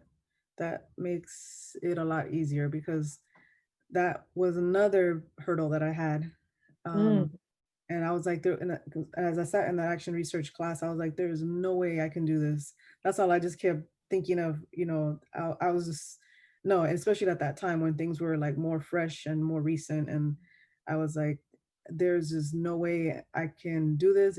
And I couldn't see a way out of it. Like action research was the only option. That's why I Mm. was surprised that there's an option now. The students, I don't know what the options are. Well, so it depends on the program, but generally in Souls, you're at least in the Master's in Education program. I know you have an option of doing AR, a case study, and then there's actually a third option where you Oh, can create these particular documents. But so for your program, is I would ask your program, the head of your program, like, is this strict that we're doing AR, or is there an opportunity for me to do a case study or something? And if you did a case study, then it's very similar to action research, where you gather all the data, you just don't enact a research cycle. Like basically you do case studies are often qualitative and dependent on interviews and information like that. And so that would be where you would, for example, interview those, exactly like what you're talking about. You've already been interviewing them in informal way, but asking them about their lived experiences and gathering data that way. So that might be a question that you have for your department chair, or just your professor in general. okay. Oh, I'll definitely ask them because, well, I've done so much already on the action research, like bits and pieces of it. It's just Mhm. the big area that's missing is, well, the template they gave us, there's the background, and then in that background, that's where the literature review fits. Like that's Got where it. So that's why I was asking the question, is this geared more for like the PhD students? No, no, it's not. Like I do try to do it in the middle. So, but honestly, I geared this towards master's students. And so then I had a ton of PhD students. Like I do it in the middle, but I don't include the sections that students would include, if that makes sense. Because I don't want to I don't want to confuse the master students and have them go back to their professors and be like, we have to do what? Yeah, and I'm learning a lot, being a PhD student right now myself, and different sections and things that we've been asked to include in our lit reviews that I was not aware of.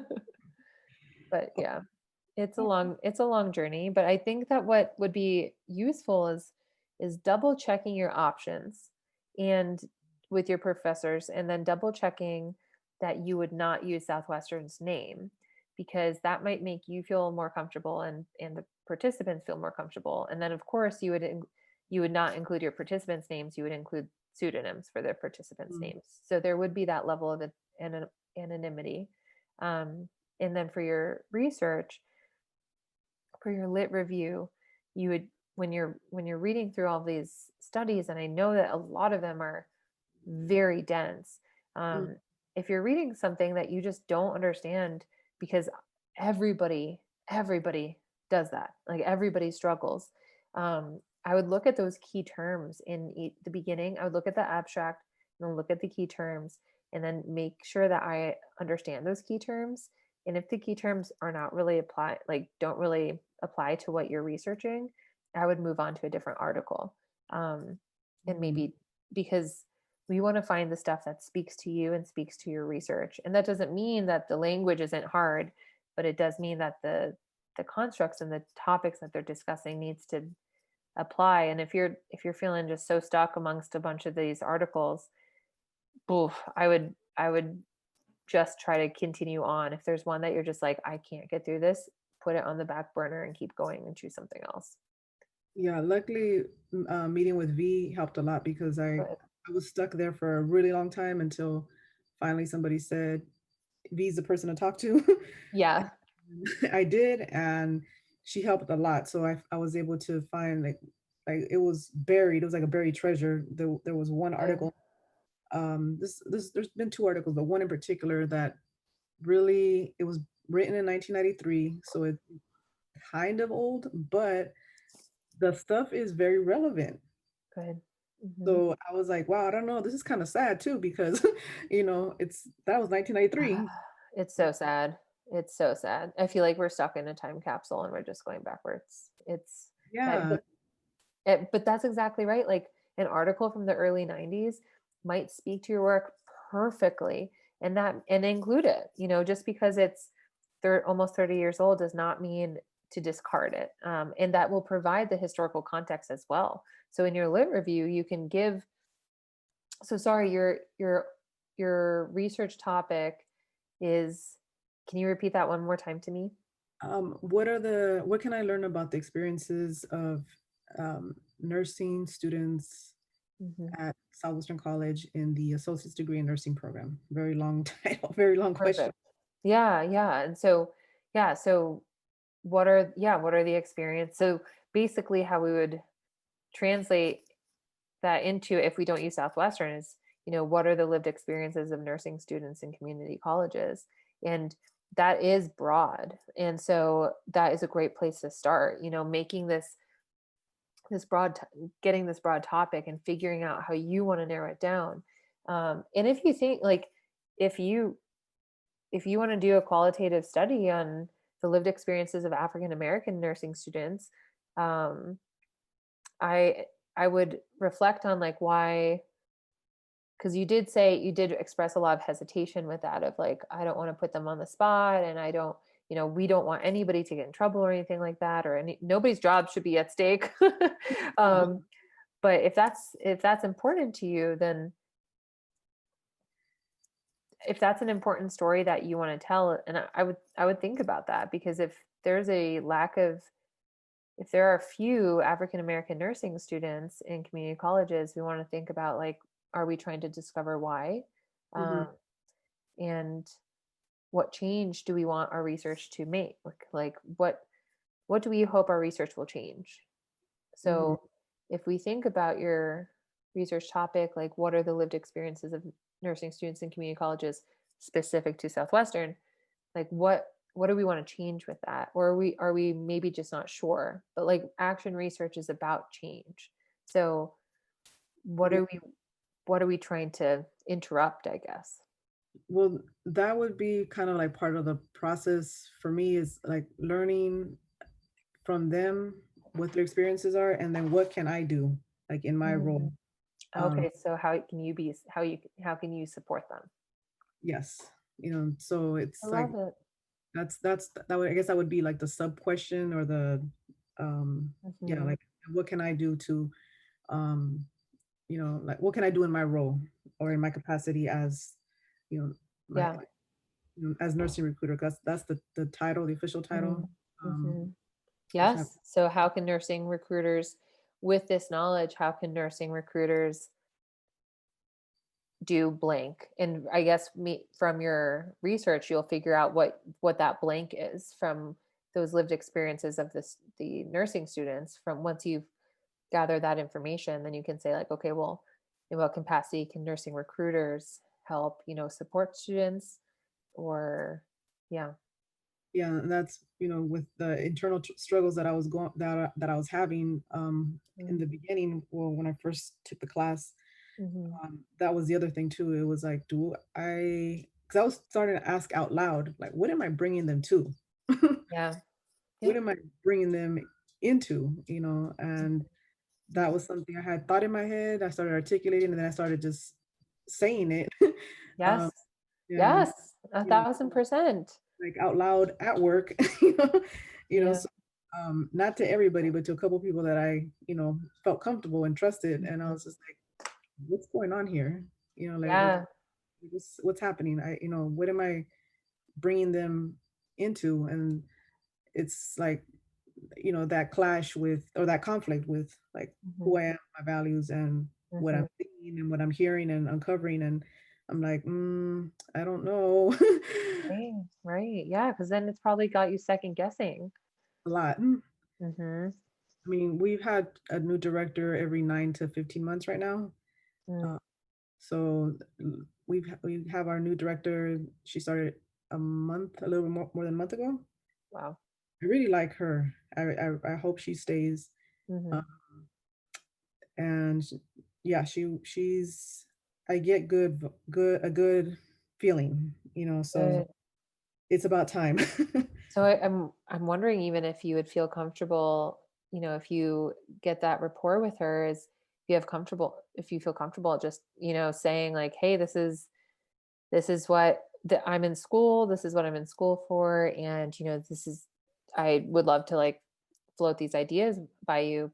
That's what I did with my director at my school, that when I did my research, Mhm. because I was like, listen, I've seen this issue. I'd really like to explore it, but like coming from your position, do you have any different like lenses or different ways that you think I should be approaching it? Because I think what I'm hearing from you is this worry that somehow this research is going to like get you in trouble, um, in Yeah, some sort of way. I think it's some of it is probably past experiences that I had with the director that was there, because Yeah. it was pretty bad. It Oh, was pretty bad. And so so sorry. yeah, and I've learned, I mean, she's moved on from the college, she retired, but Hmm. she's very much involved in the accreditation bodies now. So she's still around, and she is a person that retaliates. Yikes. That is scary. Yeah. So I'm aware of, I'm just like that's in the back of my head. That is in the back of my Yeah. head. Yeah. Mhm. Yeah. Well, obviously don't do anything that would risk your job or anything like that. And I would talk to one of your professors if something starts, if you feel like you're overstepping in a way that is risky to you and like potentially harmful to you.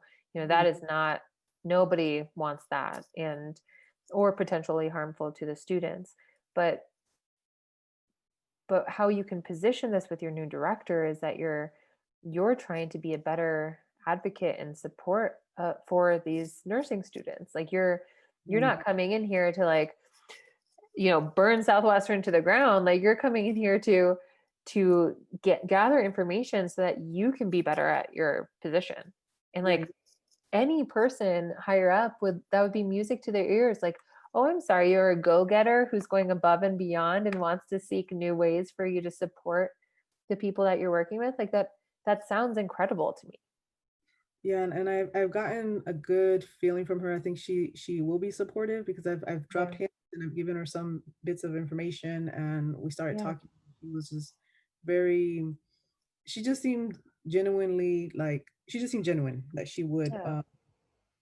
be supportive, and just she was telling me a little bit about the work that she did. So her I think Mhm.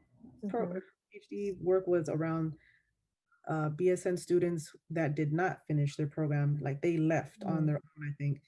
And so I think there were some similarities, maybe Yeah. because the nursing profession, I've learned over the years, there's like a very vicious side to it, a very Mm. vicious side that they even have a name for it. They call it nurses eat their young. You know, yeah, that my mouth dropped when I first heard it. I was like, they do what? Oh my So gosh. it's very much a part of the culture of the Yeah. nursing profession, and but sometimes it's really really, I mean, it's like it manifests itself sometimes in some Mhm. places, in some environments, like whoa. And Yeah. that's kind of what's gone on and happening at Southwestern College, you know? Well, I mean, I think that this is important too. It's important research. You're trying to figure out what is happening, what are the experiences of these students, and you're trying to figure out how can you or somebody in your position help them. And so I think that, you know, I my suggestion is to, view this and maybe have a conversation with your director, just but like frame this as a way that like you're trying to help these students. Yeah. You're not trying to harm Southwestern. Like that's not your intent here. The intent of your research is to help your students and help yourself help them. And so just remember that your research project will be generalized. It will be about, a community college in Southern California. And if you like, the idea is that your research helps other people. And so, if you're having a hard time finding research about the lived experiences of community college nursing students, then that that's a gap in the literature that you should fill, that your research could absolutely fill. Mhm.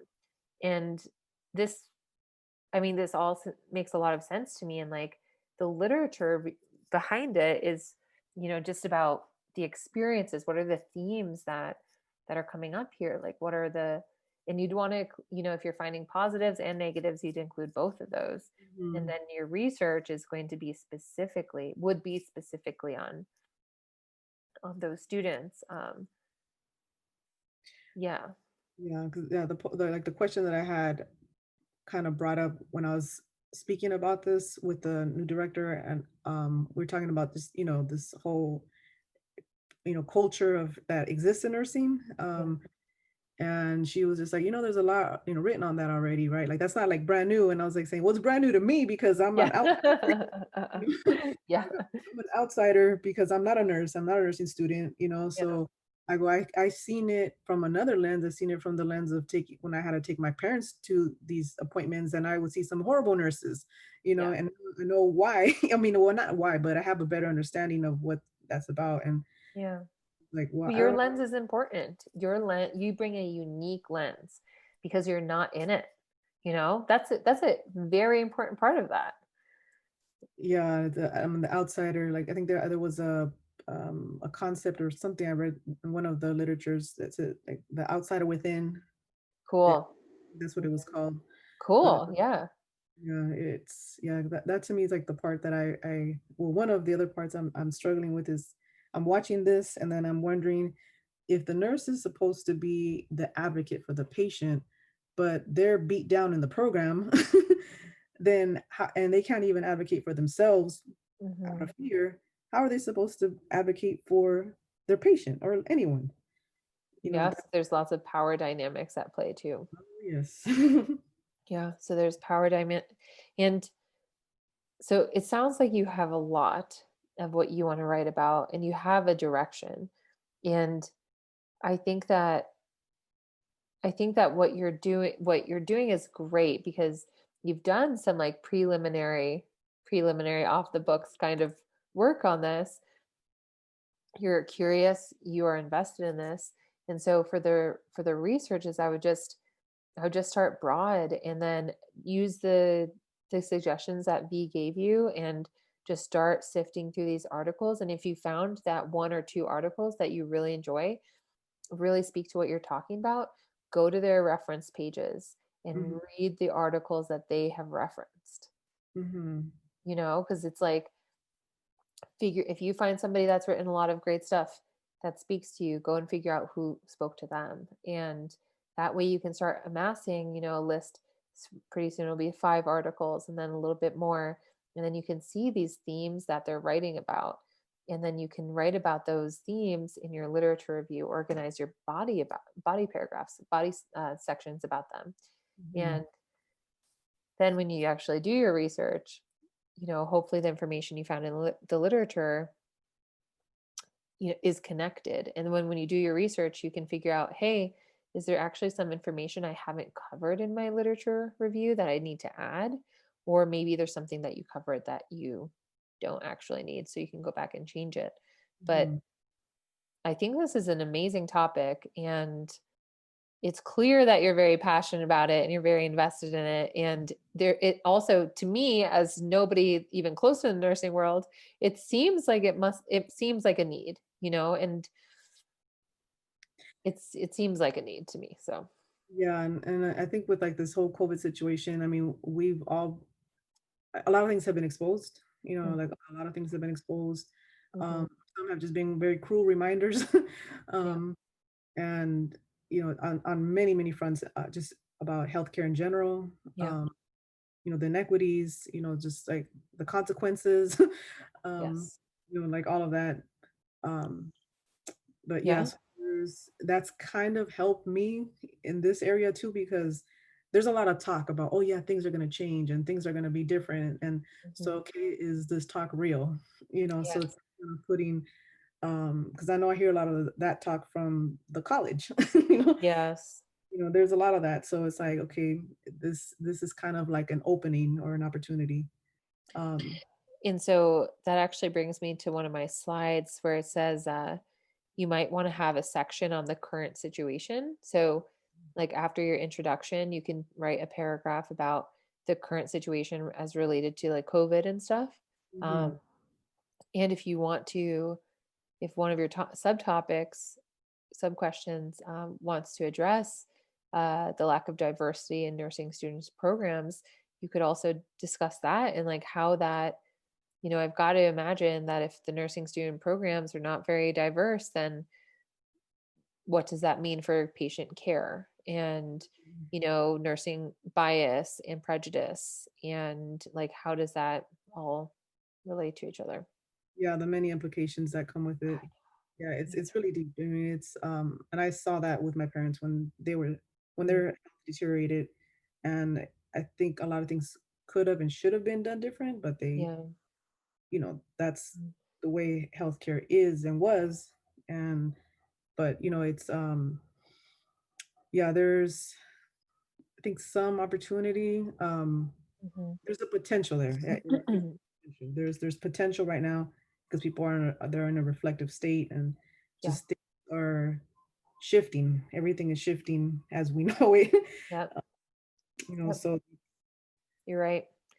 Well, good luck on this. I think it's going to be incredible. I really, really do. And I think that you're going to make your way through your lit review. And this is going to be a really cool research.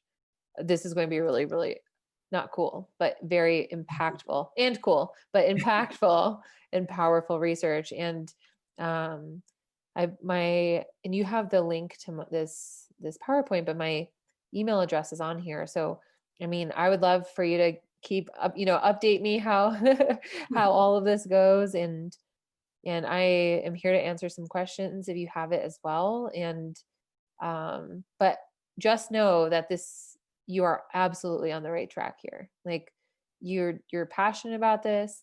It is something that you are directly involved in. So you have that connection. And it seems like there's a very important need for some serious analysis Mhm. of this population. So Veronica, you're on it. You're on the right path. You know, it's been it took a lot. I mean, I'm talking years to get here because I took a leave of absence, and it's Yeah. just been lingering in the back of my head because it's the only thing I need to do to finish. And Mm, it's been tugging at me, but it's also been an internal battle and conflict because of all these many things that's like, okay, how do I move forward? How do I do this and be true to me, be mhm. true to myself, and not just BS and just to get it done? Because people are just like, no, Yeah. Yeah. people did tell me, you know what, you just need to just write whatever, not whatever, but pick something and get out. Yeah. And I'm like, I That's kind of, not, no. but it's just been hard to do that.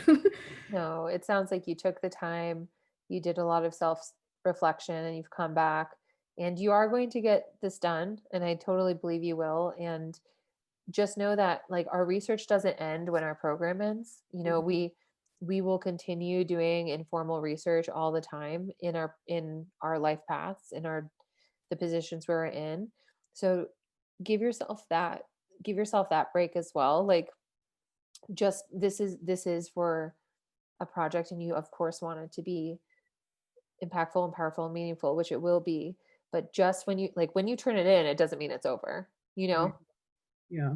So hopefully that's comforting too. It's not like you submit your paper and you're just like, all right, well, that's done forever. Like this is something that you've invested a lot of time and energy into, and you will be that much more knowledgeable, that much more equipped when this is done, and you will continue to learn from this. Mhm. And so maybe that will make it a little less like in I Less don't know. painful. Yeah. Less painful. Yeah, Yeah. no, it has gotten a lot better, like on many fronts. So it is less painful than it was, because it was very painful when I first took the action research class, and I was like, "Are you serious? Like, Mhm. what?" Like, so that's right. At that moment, that was the last place I wanted to be. Oh, You I'm so know, sorry. I was trying to find a way out, and I was just like, there's just no way I can do this here."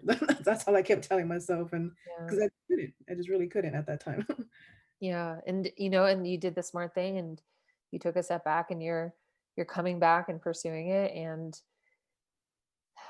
I think that takes a lot of courage to not just like push through and get it done to get it done. I think that takes a lot of courage. And most people wouldn't have done it the way you did, but because you did, I am 100% sure that your research will be that much more rich and that much more meaningful. Thank you. You're It welcome. Yeah, it was yeah, I feel a lot better. Like I feel like I am on a much better um I feel like I'm in the right direction now, or I'm headed in a better direction, because I think so. it was, oh my goodness. Yeah. I think so. And yeah, it just sounds like I've reviewed students writing for years at Insoles, and it sounds to me like you know exactly what you're talking about. You just have to do the reading. And I know that that seems like so flippant. Like obviously that's so much harder than it sounds, but I I think that I have no doubt that you'll get it done. And just reach out to me if you have any questions, if you if you're going through the lit review and you're just stuck and you're not sure how to proceed, just reach out to me. And we're just if you're just like, hey, I'm stuck, that's okay too. Use me, use V, and use your professor, and use the writing center. Like send in your writing and get feedback on it. Yes, I most definitely will do that too, especially since they changed the whole APA. I know. I didn't really understand number 6 anyway, or the 6th edition. So I know. I'm like, okay, I really didn't get number 6 anyway. So Yeah. Well, I don't know if you were here when I was sharing this, but on I think it's November 13th, there's a writing workshop for like APA style and that kind of stuff, and I'm helping lead that. So oh, please show great. up. Yeah, show up. Just show up for the APA style if you want. But otherwise, yeah, like I hope to see you there. I unfortunately am going to have to get off because my Okay. husband's going to be here in 5 minutes, and Okay. he's been gone for 7 days, Oh, something wow. like that. My dogs are going to go crazy. But you have my email address? Okay. Yes. And Yes. look for that November 13th APA Yes. It's workshop. called yes. So it's on the Souls Writing Center website, and you can register for it. Have you been to the Souls Writing Center website? Last week I got on a couple of places. I just heard of a few, and that may have been one of them. I'll check again. And I know I Yeah. did it for this workshop and another one. I think it was a finishing strong. Yeah, that's it. That's Oh, the that's writing. Yeah. Mhm. Oh, okay, that's the one. Okay, so then that I signed up. I did sign up. Awesome. Okay, well, I can't wait to see you in a few weeks. Okay, I will be there. Perfect. I can't wait to see you. I can't wait to see you, and have a great rest of the night. And thank you so much for coming. It was so nice to talk to you. Yes, likewise. And I'll have my camera on because right now I'm a mess. So, That's totally fine. Totally fine. All right, I'll talk to you soon. okay, Bye. bye.